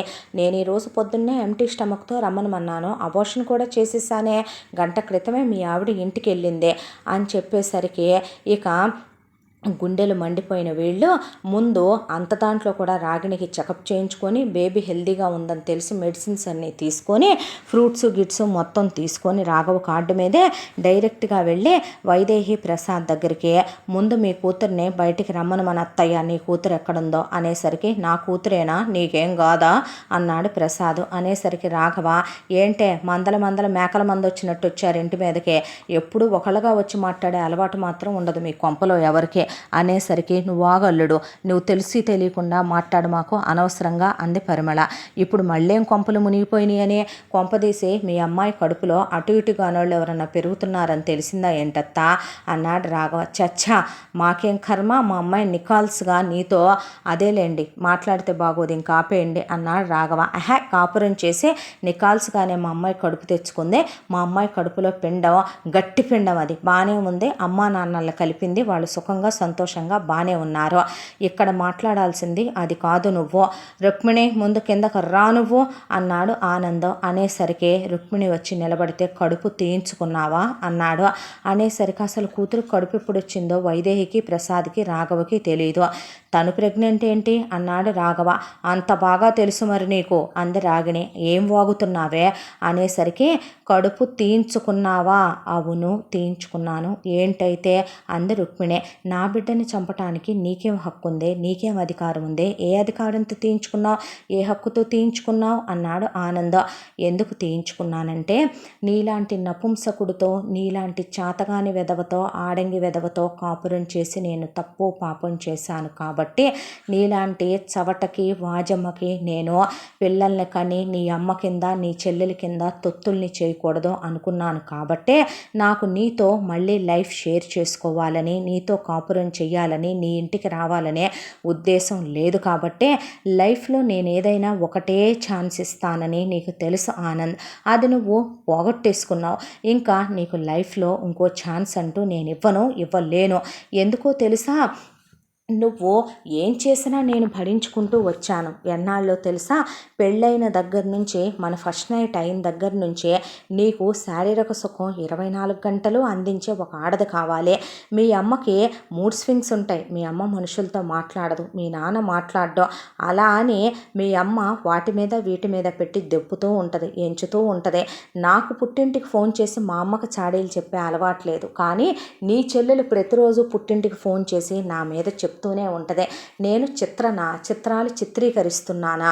అవునులే, నేనే చిత్రనైతే కనుక ఎవడో ఫోన్ నెంబర్లో కలిసినాయి అని చెప్పి ఫేస్బుక్లో ఒక పనికిమాలిన ఎదవ ఫోన్ చేస్తే వాటిని పట్టుకొని ప్రేమాయణాలు సాగించి కాఫీ డేల్లో వాళ్ళకి మంత్రాలేసి ఆ తర్వాత 1కి 10 సార్లు వాళ్ళ ఫినాన్షియల్ స్టేటస్ని చెక్ చేసుకుని వాళ్ళని మెల్లిగా ముగ్గులోకి దించి ప్రేమాయణాలు సాగించడం నాకు చేత కాదు.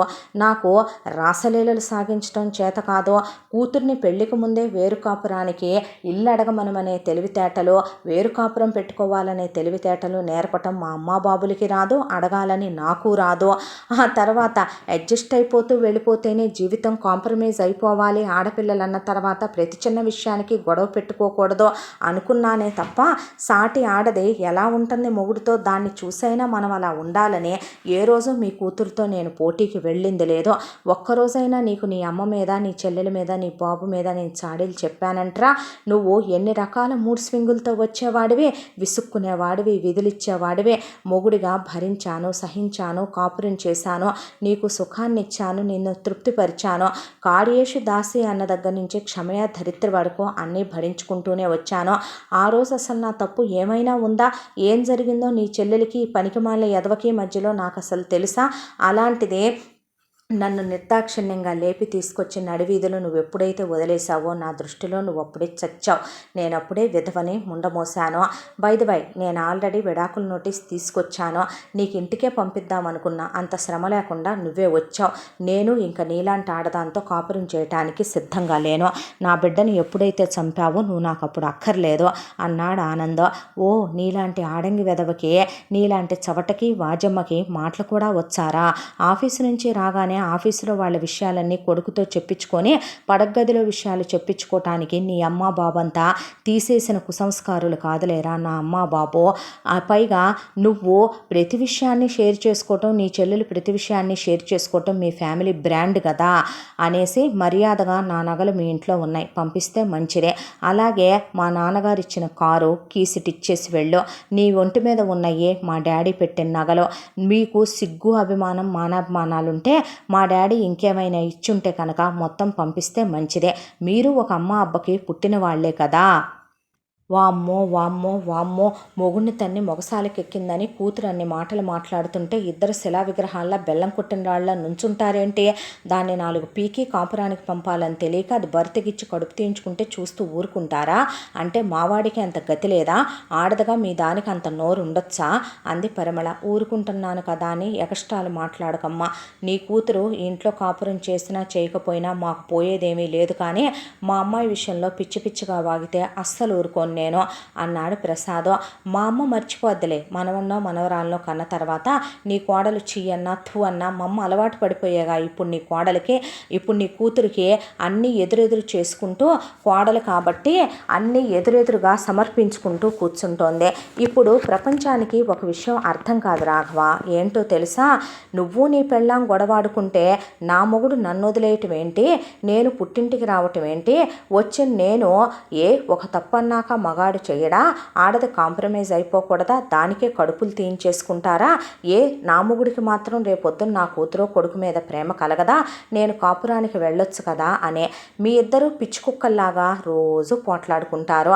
మీ ఇద్దరూ పోట్లాడుకున్న ప్రతిసారి ఇది ఉన్నయ్యి లేనియ్యి పోగు చేసుకొని వెళ్ళి వాళ్ళ అమ్మ బాబుకి అన్నయ్యకి చెప్పుద్దే. ఇది చెప్పిన ప్రతిసారి నువ్వు తీసుకొచ్చి నన్ను పుట్టింట్లో వదిలేసి వెళ్తావేంట్రా? మొన్న 1/2 కిలోమీటర్ దూరంలో వదిలావు, ఈసారి 1/2 కిలోమీటర్ దూరంలో వదులుతావా? మొన్న నైట్ డ్రెస్ మీద వదిలావు, ఈసారి నగ్నంగా తీసుకొచ్చి వదిలిపెడతావా? మొన్న ఒక్కదాన్ని తీసుకొచ్చి వదిలావో, ఈసారి పుట్టిన బిడ్డను లాక్కుని వదులుతావా? మొగుడిని వదిలేస్తే నాకు విలువ తెలుస్తుంది, వచ్చి నీ కాళ్ళు పట్టుకోవాలా నేను? రేపొద్దున కడుపులో బిడ్డను లాక్కున్నాము, మాతృత్వం అనేది లాగేసింది కాబట్టి నీ చెల్లెలు వచ్చి మా కాళ్ళ దగ్గర బతక్కపోద్దా? నేను కులతనన్నారు, పతితనన్నారు, వేసనన్నారు, బయటికి వెళ్ళి నేను పెయింటింగ్స్ వేసే వంకతో ఎవడెవడితోనో తిరిగొస్తున్నానా? మరి మీ అమ్మాయి రాగిని కూడా ఉద్యోగం చేస్తుందిగా, ఎంతమందితో ఎన్ని లాడ్జిల్లో దొరలాడొస్తుందని నీకు అడగటం చేతగా లేదేంటని ఇక్కడి నుంచున్న మా అన్నయ్యనే చేతగాని విధవని నేను అడగలేను. ఎందుకంటే వాడు ఆడంగి విధవ కాబట్టి. చీ అన్న థూ అన్న తుడిచేసుకుని వెళ్ళిపోయే, కాంప్రమైజ్ అయిపోయే చీప్ బ్లడ్ వాళ్ళలో కూడా ఉంది కాబట్టే. కానీ నా క్యారెక్టర్ అలాంటిది కాదు. నాకు సెల్ఫ్ రెస్పెక్ట్ ఎక్కువ. నేను ఎవరితోనూ మాట పడే ఇది లేదు కాబట్టే ప్రతి ఒక్కడు వీళ్ళలాంటి చీప్ విధవలే ప్రపంచంలో ఉన్నారని నాకు చాలామంది ప్రపోజ్ చేసిన థూ అనుకున్న దాన్ని నేను నా బ్రతుకు నేను బ్రతకగలను. నాకేమి ఈ మొగుడే కావాలనే ఇదేమి లేదు. మర్యాదగా విడాకులు ఇచ్చి బయలుదేరితే మంచిది. రాఘవ పెన్నిటివ్వు అనేసరికి మాట్లాడకుండా రాఘవ పెన్నిచ్చాడు. సైన్ చేసి ఆనంద్ మొహం మీద కాగితాలు విసిరు కొట్టింది రుక్మిణి. ఆనంద్ కూడా సైన్ చేశాక పరిమళ విశ్వనాథం ఆనందం తీసుకొని అక్కడి నుంచి వెళ్ళిపోయారు. అన్నయ్యకి మళ్ళీ పెళ్లి చేస్తారా అమ్మా అని అడిగింది రాగిణి. పెళ్ళ గోంగూర, ఇంకోడికి చేసేదే. ఆడికి ఒక పెళ్లి చేయటమే ఎక్కువ. అసలు ఎందుకు చేయాలి వాడికి పెళ్ళి? అన్నాళ్ళు వాడికి ఎందుకు పెళ్లి చేయలా? ఆ జీతం మొత్తం మా పేరు మీద బ్యాంకులో వేసుకున్నాం. మన ఫ్యామిలీల్లో మగాళ్ళకి ఒక పెళ్లి చేయటం, పెళ్ళాలతో సంసారాలు చేయనివ్వటమే ఎక్కువ. అలాంటిది వీడి బొత్తు ఇంకో పెళ్లి కూడా. ఉన్నది మొత్తం రేపొద్దున మేము ఉన్నన్నాళ్ళు అనుభవించొద్దు, ఆ తర్వాత నీకు ముట్ట చెప్పి వెళ్తాంలే. మగాడిగా సుఖపడాలనుకుంటే పెళ్ళామే కావాలా ఏందే? 4 డబ్బులు బారేస్తే ఎంతమంది లేరో? ఆయన ఎదిరింటోడు ముసలోడు, ఆడి పెళ్ళాం ఈడి వైపు ఆశగా చూస్తుంది. నేనే మెల్లిగా దాన్ని ఆ కూరెత్రా అదిత్రా ఇదిత్రా అని లైన్ కలుపుతున్నా. ఆల్రెడీ వీడు దానికి అలవాటై కూడా వారమైంది. అలాంటిది ఆ సుఖం ఎటు పొందుతున్నాడు? ఇంకా పెళ్ళామే కావాలా, పెళ్ళే కావాలా? మనకు కావాల్సింది డబ్బులు. జీతం తెచ్చి మా చేతిలో పడేస్తాడు. మేము మాత్రం అనుభవించొద్దా ఏంటి? నోరు మూసుకొని నీ కాపురం సంగతి నువ్వు చూసుకో అనేసింది పరిమళ. అనేసేసరికి రాగిని చెండుకు తినటం మొదలుపెట్టింది రుక్మిణినే. పద్దాక మొగుడిని వదిలేసావని, కడుపు తీయించుకున్నావని, బరితెగిచ్చిపోయావని, నీకు భయం చెప్పేవాళ్ళు లేరని, నీకు అసలు అన్నంటే లెక్కలేదని, వదినంటే లెక్కలేదని, మా అన్నయ్యను వదిలేసి ఎంత బాగా ఉంటున్నావనే, విడాకులు కూడా మంజూరై వచ్చేసినాయనే, ఏం పర్వాలేదు విడాకుల్ని రద్దు చేయించి మళ్ళీ మా అన్నయ్యని పెళ్లి చేసుకొని మా అన్నయ్యతో కాపురం చేసి పిల్లల్ని కననే, మా అమ్మ నాన్న ఏమన్నా దెయ్యాలా రాక్షసులా, వాళ్ళ గురించి మరీ అలా చెప్పావనే ఇకలా సాధించుకు తినటం మొదలుపెట్టింది. ఈలోపు డెలివరీ అవ్వటం, డెలివరీ అయ్యి కూతురుని కంఠం కూడా అయిపోయింది రాగిణే. ఎంత దాంట్లో ఒకవైపున పిల్ల కీబ్యా గోల, వైదేహి నిద్రపోకుండా ఇంట్లో రచ్చ, అత్తాకోడళ్ళు తిట్టుకోవటం, మరొక వైపున రాఘవ రాగిణి రోజు తిట్టుకోవటం, ఇవన్నీ చూస్తూ ప్రసాద్ నాకెందుకని బయటికి వెళ్ళిపోవటం, ఇవన్నీ చూస్తున్న రుక్మిణికి తల పగిలిపోయి ఒకరోజు సూట్ కేసు తీసుకొని కిందకు వచ్చిందే. ఎక్కడికమ్మా నువ్వు వెళ్ళేది అంటే, నాకు మనశ్శాంతి ప్రశాంతత కావాలి, ఈ కొంపలో ఉంటే అది దొరకదని నాకు తెలిసిందే. నాకేమీ మీ డబ్బులో ఆస్తుల్లో వాటాలో అక్కర్లా, మీ కొడుకెటు ఇల్లు కొని పెట్టుకొని కూడా మీరు తెచ్చి ఇంట్లో పెట్టుకున్నారు, కానీ నాకు ఇక్కడుండి మీ కోడలు సాధిస్తే పడాల్సిన అవసరం లేదు. మీరెటు దాన్ని బయటికి పంపి వేరు కాపురం పెట్టించేంత దమ్ము మీకు లేదు, ఎటు మీరు వేరే వెళ్ళి ఉండే అంత కెపాసిటీ మీకు లేదు. నా బతుకైనా నన్ను బతకనివ్వండి అని వెళ్ళిపోయి ఒక ఫ్లాట్ తీసుకొని బొమ్మలు వేసుకుంటూ అక్కడ ఒక పనమ్మాయిని పెట్టుకొని దిగులతో ఆనంద్ చేసిన ద్రోహాన్ని తలుచుకుంటూ ఒక పూట తింటోంది, తినట్లేదు, నిద్రలో ఉలిక్కి పడుతోంది. ఆ విడాకుల నోటీస్ పదే పదే చూసుకొని కుళ్ళి ఆడవటం మొదలుపెట్టి ఎలాగైనా మూవ్ ఆన్ అయిపోవాలని పెయింటింగుల్లో పడే తను తానే మర్చిపోవాలని రాత్రి తెల్లవార్లు బొమ్మలు వేస్తూనే కూర్చుంటోంది రుక్మిణి. ఇక ప్రసాద్ రిటైర్ అయిపోయాడు. ఇక రోజు పెళ్ళాం కోళ్ళు కొడుకు కోళ్ళు గొడవ పడేది భరించలేని ఆయన కొడుకుని వెళ్ళమన్నా వెళ్ళడు కాబట్టి వాళ్లే వేరే ఇల్లు కొనుక్కొని కూతురు దగ్గరికి వెళ్ళిపోదాం అనుకుంటే, నాకు ప్రశాంతత ప్రైవసీ కావాలి, మీరు కూడా వద్దు, మళ్ళీ మీరు వచ్చి ఇక్కడ నేను ఒంటరిగా ఉంటున్నానని మొగుళ్ళు లేడని మళ్ళీ మీరు అడ్డమైన మాటలు చెప్తారు, నాకు ప్రశాంతత కావాలి, నన్ను ఇలా చూస్తూ ఉండలేకపోతున్నామని మళ్ళీ మెలో డ్రామాలు ప్లే చేస్తారు, నేను భరించలేను, దయచేసి మీరు వెళ్ళిపోతారా ఇక్కడి నుంచి అనేసరికి వేరే ఇల్లు కొనుక్కొని వాళ్ళిద్దరూ కాపురం పెట్టుకున్నారు అక్కడ. మళ్ళీ అక్కడికి కూడా రాఘవన్ తీసుకొని వెళ్ళింది రాగిణి. చెప్పు తీసుకొని కొడతామని ప్రసాద్ అనేసరికి రాఘవ రాగిణిని పెట్టుకొని మళ్ళీ ఇక అంతకుముందు ప్రసాద్ వాళ్ళ ఇంట్లోనే కాపురం పెట్టుకొని అపార్ట్మెంట్లో రచ్చ అయిపోయింది. మళ్ళీ ఇక తిరిగి ఇక్కడ నానా గొడవ నానా యాగి ఇద్దరు రోడ్డు ఎక్కటం కొట్టుకోవటం, రాగిణి పుట్టింటికి వెళ్ళటం, మళ్ళీ వచ్చి రాఘవకు సారీ చెప్పటం, మళ్ళీ కాళ్ళు పట్టుకోవటం, పరిమళ విశ్వనాథం ఆనంద్ కలిసి తీసుకొచ్చి వదిలిపెట్టెళ్ళటం, మళ్ళీ ఆ తర్వాత కొట్టుకోవటం, మళ్ళీ వెళ్ళి రావటం, మళ్ళీ కాంప్రమైజ్ అయిపోయి కాపురం చేసుకోవటం వీళ్ళకి అలవాటైపోయింది. ఇలా కొంతకాలం గడిచిపోయిన తర్వాత అమెరికాలో భర్త పోయిన సువర్చల తన కొడుకు ఈశ్వర్ని ఇండియాకు వెళ్ళిపోదాం నాన్న, నాకు అక్కడే ఉండాలని ఉందయ్యా మా అన్నయ్య వాళ్ళకి దగ్గరలో అని ఉన్న ఆస్తులు మొత్తం ఈపాటికే అమ్ముకోవటం అయిపోయింది. కొడుకుని తీసుకొని ఇండియాకు వచ్చాక మామయ్య వాళ్ళ ఇంటికి వెళ్దామయ్యా అంటే, ముందు రుక్మిణి దగ్గరికి కదమ్మా వెళ్ళాలి, తను కదా పెయిన్లో ఉందే, మామయ్య వాళ్ళ దగ్గరికి వెళ్ళటం ఏంటి అనేసరికి రుక్మిణి వాళ్ళ ఇంటికి వచ్చారు. ఎలా ఉన్నావు అత్త, ఎలా ఉన్నావు బావా అని అడిగితే, నువ్వెలా ఉన్నావు, ఏంటి అసలు ఇలా అయిపోయావు అన్నాడు ఈశ్వర. ఏం మా అమ్మ నాన్నలతోనే ఉండకూడదే, ఎందుకే ఇలా వేరే ఉంటాం, ఏమీ లేదత్తా, వాళ్ళ మీద నాకు ఏ కోపం లేదు, వాళ్ళతో ఉన్నాననుకో నన్ను ఇలా చూసి తట్టుకోలేరు, అనవసరంగా వాళ్ళని బాధ పెడుతూ నేను బాధపడుతూ ఎందుకు అక్కడ అని సువర్చల ఒళ్ళో పడుకొని బాధపడింది రుక్మిణి. బాధపడకమ్మా అన్న తర్వాత, నువ్వు నిజంగా ఇంకా అంత ఫీల్ అవుతున్నావా, జరిగిపోయిన విషయాన్ని మర్చిపోలేదారా అన్నాడు ఈశ్వర్. జరిగిపోయింది గతం అనుకొని మర్చిపోవాలనే ఉంది బావా, అందుకే ఈ పెయింటింగ్స్ ఈ వర్క్ ఖాళీ లేకుండా చేస్తూనే ఉన్నా, కానీ గతం కదా అది మన చుట్టూనే తిరుగుతుంది, మూవ్ ఆన్ అయిపోవటానికి ప్రయత్నిస్తున్నాను.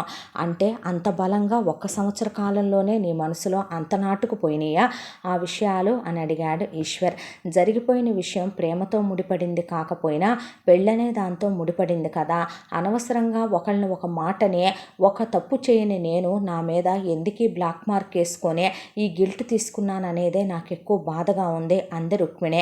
దాంతో సువర్చల రారా మామయ్య వాళ్ళని పలకరించొద్దామంటే, నువ్వు వెళ్ళమ్మా నేను తన దగ్గర ఉంటానని పంపించిన తర్వాత రుక్మిణి అలా కూర్చుంటే ఈశ్వర్, ఏమైందిరా ఎందుకు అలా ఉన్నావు అని భోజనం కలిపి తీసుకొచ్చాడు. వద్దు బావా అంటే, ఇలాగే తిండి తినకుండా ఏమైపోదాం అనుకుంటున్నావే అనేసరికి ఈశ్వర్ని గట్టిగా పట్టుకొని ఒళ్ళో పడుకొని వెక్కి ఏడ్చిందే. దగ్గరికి తీసుకొని కన్నీళ్లు తుడిచి, నువ్వన్నీ మర్చిపోయి మూవ్ ఆన్ అయిపోలేవా రుక్కు, ఎందుకు రా జరిగిపోయిందే తలుచుకొని నువ్వు అలా బాధపడుతున్నావు అనేసరికి సువర్చల వెళ్ళి వైదేహి ప్రసాద్ని కలిసిందే. బంగారం లాంటి పిల్ల, ఎముకలు పోగైపోయిందే. బిడ్డ జీవితం ఇలా అయిపోద్దని కల్లో కూడా ఊహించలేదన్నయ్య. మా ఈశ్వరానికి అడుగుదాం అనుకున్నాను నేను రుక్మిణినే. ఈలోపు ఆయన పోవటం, ఇదంతా జరగటం నా నోరు మూయించేసావు నువ్వు తాంబూలాలు మార్చుకున్నావనే. పెళ్ళికొచ్చైనా సరే ఇక పెళ్ళాప్ మా వాడికిచ్చి చేసుకున్నా పోయేది, ఇదంతా జరగకపోదునేమో. కానీ ఇప్పుడు చూడు ఎంత జరిగిందో. ఇప్పుడుకు మాత్రం జరిగిపోయింది ఏమీ లేదు. మనసులో మాట అడిగితే తప్పేమీ కాదని అడుగుతున్నాను. రుక్మిణిని మా ఈశ్వర్కిచ్చి పెళ్లి చేయొచ్చుగా వదిన. వాడు ఇండియాలోనే ఉంటాడు, ఇక్కడే వ్యాపారం పెట్టుకుందాం అనుకుంటున్నాడు. వాడు ఇక్కడే ఉండి పిల్లని కళ్ళల్లో పెట్టుకొని చూసుకుంటాడు. నేను మేనత్తనే కాబట్టి దాన్ని ఒక్క మాట నమ్మ గుండెల్లో పెట్టుకొని చూసుకుంటాను. జరిగిపోయింది ఒక కళ అనుకొని అందరం మర్చిపోతే సరిపోదా? నీ కోడలు మాత్రం బాగానే ఉంది కదా, దానికి కడుపుడక, దాని కాళ్ళు చేతులు ఎరగా అదెనడు సదరం అయిపోద్దో. ఒకళ్ళ సంసారాలు నాశనం చేయటానికి ఇంటింటికి ఇలాంటి తయారవుతూ ఉంటాయి. ఇటు పొయ్యే కాలం రాను. అందరే సువర్చల అనేపాటికి వద్దులేమ్మా, మళ్ళీ రేపొద్దున వాడికేం కర్మ, వాడికి మొదటి పెళ్ళే. నా కూతురు ఎంతైనా డివోర్స్ అయ్యింది. రేపొద్దున పెళ్ళయిన తర్వాత ఏదో ఒక క్షణం ఎంత మేనత్తవైనా నువ్వు ఒకటితో పెళ్ళయ్యే ప్రెగ్నెంట్ అయి అబార్ట్ అయిన అమ్మాయిని, నీ కొడుకు డివోర్స్ అయిన పిల్లని ఏదో ఒకటంటే తీసుకోగలదా అది అన్నాడు ప్రసాద్. అన్నయ్య, నేను ఎలాంటి దాన్నో నీకు తెలియదా? ఏ వదిన నువ్వు ఎరగవా? ఏ రోజైనా పుట్టింటికి పసుపు కుంకాలకి మించి ఆశించి వచ్చిందాన్నేనా? ఆ పసుపు కుంకాలు కూడా వాళ్ళు పోగొట్టుకొని మీ వాకిలి ముందు ప్రేమతో వచ్చి నుంచున్నానే. నా కొడుకు ఎలాంటోడో మీకు తెలిసే మాట్లాడుతున్నారా, తెలియక మాట్లాడుతున్నారా? సరే, వాళ్ళతోనే మాట్లాడదాం. వాళ్ళకి ఇష్టమైతేనే వాళ్ళు చేసుకుంటామంటేనే సరే, లేదంటే లేదు. సరేనా? అదుగో మా వాడు వచ్చాడు కాబట్టి, మా వాడితో పాటు పిల్లను కూడా తీసుకొచ్చాడు కాబట్టి ఏదున్నా ఇక్కడే మాట్లాడదాం అని రాఘవ్ కూడా వచ్చాడు. కరెక్ట్గా అదే టయానికి నాగిన్ని పాపని తీసుకొనే. ఏరా అత్త ఎలా ఉన్నావు, ఏ ఈశ్వర ఎలా ఉన్నావు అంటే, బాగానే ఉన్నాం, బతికే ఉన్నాం అన్నాడు ఈశ్వర. అనేపాటికి అదేంట్రా అంత నిష్ఠూరంగా మాట్లాడతావు అన్నాడు రాఘవ. ఎవరి బొంబాయి బ్యాచు అంది రాగిణే. కొట్టానంటే నడుము ఇరిగిపోద్ది. నేను నీ అత్తను అనుకుంటున్నావేంటే? నువ్వు ఒక ఇంటికి ఎలా ఆడపడుచువో నేను ఈ ఇంటికి ఆడపడుచుని. నా గురించి నీకు బాగా తెలియదేమనుకుంటున్నావో. ఆడపడుచు కాపురం కోల్దోసి ఎంత బాగా వచ్చి మొగుడితో కాపురం చేస్తా కూర్చున్నావే నువ్వు. నీలాంటి వాటిని కోసి కారం పెట్టినా తప్పులేదు, ఏ మొక్కకా మొక్క అంది సువర్చల. వామ్మో వాయ్యో, పెద్ద రాక్షసలాగా ఉంది ముసల్దే. ఎవత్తిది అనేసరికి ఇదంతా అనవసరం కానీ ఈశ్వర్, రుక్మిణిని పెళ్లి చేసుకుంటావారా? నేను మావయ్యని అడిగాను. ఏమ్మా రుక్మిణి, బావని పెళ్లి చేసుకుంటావా? ఏం మాట్లాడుతున్నావు అత్తయ్య అనేసరికి నాకు ఇష్టమే అన్నాడు ఈశ్వర్. రాఘవ అలా చూసేసరికి నీకేమైనా పిచ్చి పట్టిందా బావా? నువ్వు నన్ను పెళ్లి చేసుకోవటం ఏంటి? నీకేం కర్మ?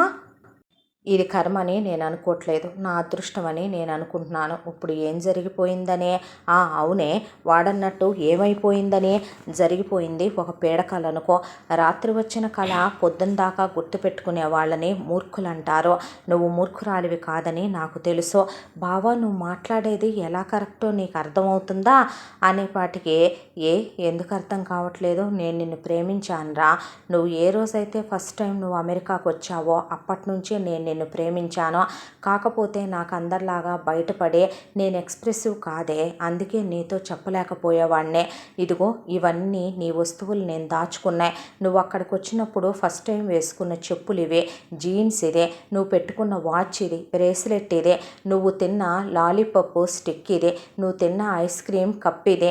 నువ్వంటే నాకు ఎంత ఇష్టమో తెలుసా? నువ్వంటే నాకు ఎంత ప్రాణమో తెలుసా? అందుకేగా నువ్వు ఆ రోజు రాత్రిపూట రైడ్కి వెళ్దాం అంటే వీడు కూడా వస్తానంటే, వీడు పెద్దోడని వీడిని కాదని నేను నిన్నే ఎక్కించలేదు. నేను నీకోసమని కదూ ఇష్టమని అమ్మ పేరు మీద వంక పెట్టి, దీనికి అంత బ్రెయిన్ ఉందా? నేను అక్కడి నుంచి నీకోసమని ఎన్ని గిఫ్ట్లు కొని పంపేవాడిని, చాక్లెట్స్ కొని పంపించేవాడిని. నేను పదే పదే టికెట్స్ పంపించమంటే కదో అమ్మ నాన్న మీకు టికెట్లు పంపించి నిన్నొక్కదాన్ని పంపమంటే అత్త మావయ్య ఏమన్నా అనుకుంటారేమోనని మీ ఫ్యామిలీ మొత్తాన్ని రమ్మనమంటే అమెరికా మొత్తం తిప్పి నీకు చూపించేవాడిని కదో. ఎప్పటికైనా నీకు అమెరికా నచ్చదనే నేనే ఇండియా వచ్చేయాలనుకొని ఇక్కడ పెట్టుకునే బిజినెస్ కోసమే ప్లాన్ చేసుకున్నా. తెలుగు నేర్చుకున్నా, ఫుడ్ హ్యాబిట్స్ నేర్చుకున్నా. నేను ఇక్కడికే రావాలనే నేను ఇక్కడికి సంబంధించిన బిజినెస్దే చదువుకున్నా. దానికి తగ్గట్టే ప్లాన్ చేసుకున్నా. రెక్కలు కట్టుకొని రావాలనిపించిందే. వీడి పెళ్ళైపోతే నీ పెళ్ళి గురించి మాట్లాడొచ్చు అనుకున్నాం. ఇంతలోపు మామయ్య బాంబు పేల్చేశాడు. తాంబూలాలు తీసుకున్నామనే నేను కుంగిపోయాను. ఆ తర్వాత మా నాన్న పోయాడు. మా నాన్న పోయాడనే దిగులు కన్నా నీ పెళ్ళయిందనే దిగులు ఎక్కువ కుంగదీసేసింది నన్ను. ఆ తర్వాత వెంటనే వద్దాం అనుకుంటే అక్కడ ప్రాపర్టీ విషయాలుండి ఇరుక్కుపోవాల్సి వచ్చింది. అవి సెటిల్ అవుతూ ఉన్న లోపే నీకు డివోర్స్ అయ్యాయని తెలిసిందే. ఓపెన్గా చెప్తున్నా, నీకు డివోర్స్ అయ్యాయన్నప్పుడు నేను నిజంగా ఎంఎస్ చేసినప్పుడు నాకు వచ్చినటువంటి మెడలకు కూడా నేను అంత ఆనందపడలా. కానీ కొన్ని దరిద్రాలు నీ లైఫ్లోకి వచ్చి అవి వెళ్ళిపోయినందుకు నేను చాలా హ్యాపీగా ఫీల్ అయ్యానురా. దేవుడి దగ్గర నేను ఏడ్చిన ఏడుపు దేవుడు ఆలకిచ్చాడే. నా ప్రేమ నిజం, నా ప్రేమ అబద్ధం కాదు. నాకు చెప్పలేకపోవటం అనేది ఒక లోపం. నాకు నువ్వంటే ప్రాణంరా, గుండెల్లో పెట్టుకొని చూసుకుంటాను. అసలు ఏం జరిగిందని నేను నిన్ను దెప్పటానికి ఏమైనా జరిగిందని నేను అనుకుంటేనేగా నా వరకు నీ జీవితంలోకి ఒక పీడకలు వచ్చింది. అది గడిచిపోయిందే. నువ్వు ఇప్పుడు నా దానివి. ఇప్పుడేంటి, నువ్వు పుట్టినప్పుడే నా దానివే.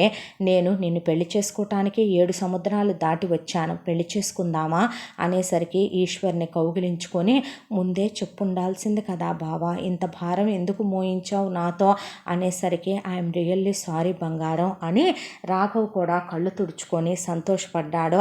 ఎంతైనా తను రాగిణిని చేసుకున్న కర్మకి తనే చెప్పటం వల్లే ఆనందం రుక్మిణి చేసుకుని రుక్మిణి లైఫ్ అలా అయిపోయిందని రుక్మిణి చేతులు పట్టుకొని సారీరా అని చెప్తే, నువ్వేం చేస్తావులే అన్నయ్య, జరిగిపోయిన దానికే అంటే దీనికి నేను కారణమే, సారీ అమ్మ, సారీ నాన్న అన్నాడు. అన్న తర్వాత ఈ పెళ్ళికి నేను చచ్చినా ఒప్పుకోను. ఒకసారి పెళ్ళయిన దానికి మొగుడు బతికుండగానే ఎంత విడాకులైతే మాత్రం వీడికిచ్చి చేస్తారా? మా అన్నయ్య అక్కడ పెళ్లి చేసుకోకుండా ఉంటే ఇదెలా పెళ్లి చేసుకొని సుఖపడుద్ది, నేను చూస్తా అనేసరికి, ఏంటమ్మాయి నువ్వు చూసేది, మూసుకో అన్నారు వైదేహి ప్రసాద్. వామ్మో వామ్మో మీకెంత నోరులేసింది, ఏమే నా గురించి నీకు బాగా తెలియదు. మేము పల్లెటూళ్ళల్లో పుట్టి పెరిగే అమెరికా దాకా వెళ్ళొచ్చిన దాన్నే. గొంతు మీద కాలేసి తొక్కానంటే మాట్లాడటానికి మాట కూడా రాదు. నీ అమ్మేందో పెద్ద పెద్ద డైలాగులు మాట్లాడుద్దంట. ఎన్నుపూస ఇరిసి పడుకోబెడతా, నీది నీ అమ్మదే అనేసింది సువర్చల. అనేపాటికి ఆడింగి వెదవలాగా మాట్లాడకుండా నుంచుంటావేంట్రా చవట సన్నాసి అంది రాఘవనే. పడేసి కుక్కను కొట్టినట్టు కొట్టాడు రాఘవ. అలవాటేలే అత్త, దానికి నాకు పుట్టిల్లు గతిలేదనుకుంటున్నావా, పిల్లని తీసుకొని వెళ్తున్నాను నేనంటే గెట్ అవుట్ అన్నాడు రాఘవ. మళ్ళీ వచ్చుద్దత్త, కంగారేమి లేదు. మళ్ళీ ఒక వారంలో దానికి మొగుడు నైట్స్ గుర్తొస్తాయి. అది మళ్ళీ ఇంకొక 2 ముగ్గురునో కనాలి కదా, వచ్చేసుద్ది అనేపాటికి ఇక ఎందుకన్నయ్య, వాడిదేదో వాడికి పెడితే పోలే అందే సువర్చల. అనేసరికి ప్రసాద్ ఆలోచించుకొని సువర్చలు చెప్పింది కరెక్టేననిపించి ప్రాపర్టీలో పిల్లకి పెట్టాల్సింది పిల్లకి పెట్టి ఈశ్వరికి రుక్మిణికి పెళ్లి చేసేసి హనీమూన్కి పంపించారు. ఆ తర్వాత ఈశ్వర్ బిజినెస్ పెట్టుకొని సువర్చల రుక్మిణితో ఇల్లు కొనుక్కొని అక్కడ కాపురం పెట్టుకొని హ్యాపీగా వాళ్ళ లైఫ్ 3 పువ్వులు 6 కాయలు అన్నట్టుగా సాగిపోతుంటే, రాఘవనే రేపొద్దున ఎటు రాగిణి చూడదని తెలిసి రాఘవ రిటైర్మెంట్కి ఆలోచించి ప్రసాదే జాగ్రత్తగా రాఘవ రిటైర్మెంట్ లైఫ్ కోసం కొంత, అలాగే ఇక రాగిణి పేరు మీద వేరే, పుట్టిన పిల్ల పేరు మీద వేరే, ఇంకా నేను 2 కనాలనుకుంటుంటే అవి కూడా వాళ్ళకు అవతల పారేసి వైదేహి ప్రసాద్ పేరు మీద కొంత పెట్టుకుంటే వాళ్ళు ప్రశాంతంగా కూతురు కాపురాన్ని చూసుకుంటూ వైదేహి ప్రసాద్ మనశ్శాంతిగా ఉంటే, రోజు కొట్టుకోవటం, రోజు తిట్టుకోవటం, రోజు తన్నుకోవటం, రోజు పుట్టింటికి వెళ్ళటం, రోజు మళ్ళీ ఒక వారం ఆగి 4 రోజులకి పుట్టింటి వాళ్ళు పంపించటం, మళ్ళీ మొగుడితో తగాదలు పెట్టుకోవటం, తన్నించుకోవటం, తన అన్న ప్రకారం ముగ్గురిని కానీ ముగ్గురు పేరు మీద ఆస్తులు పెట్టించి ఆ పిల్లలకు కూడా చీప్ అయిపోయి అలా అటు ఇటు తిరగటం మొదలుపెట్టింది రాగిణే. ఎంత దాంట్లో ఆనంద్ ఎదురింటి దాంతో అక్రమ సంబంధం పెట్టుకొని పెళ్ళాం పెళ్ళి అవసరం ఏముందలేమనమని జీతం తెచ్చి అమ్మ వాళ్ళకి ఇచ్చే లైఫ్ని అలా చెల్లెలి పిల్లల్ని చూసి మురిసిపోతూ తన పిల్లలు అన్నట్టు గడిపేసుకుంటూ, అంత దాంట్లో తప్పు ఇప్పటికీ ఆనంద్ దృష్టిలో రుక్మిణిదే, ఇప్పటికీ ఆనంద్ దృష్టిలో రాఘవదే, వాళ్ళ అమ్మ నాందే, తన అమ్మది చెల్లిది నాన్నది తంది ఏమీ లేదన్నట్టుగా లైఫ్ అలా గడిచిపోతుంది. ఆడపడుచు గారి కాపురాన్ని నిలబెట్టే వదలని చూశారు కానీ ఇక కాపురాలనే కూలతోసేసి తను మాత్రం ఇక అలా తిరిగే వాటిని ఏమనాలో. బహుశా చరిత్రలో నిలబడిపోయే ఆడవాళ్ళు చాలామంది ఉంటారేమో. ఇలాంటి వాళ్ళందరికీ బహుశా ఈ కథనే అంకితం చెయ్యాలేమో. ఎంతటితో ఈ కథ సమాప్తం. మళ్ళీ మరొక మంచి కథతో కలుసుకుందాం.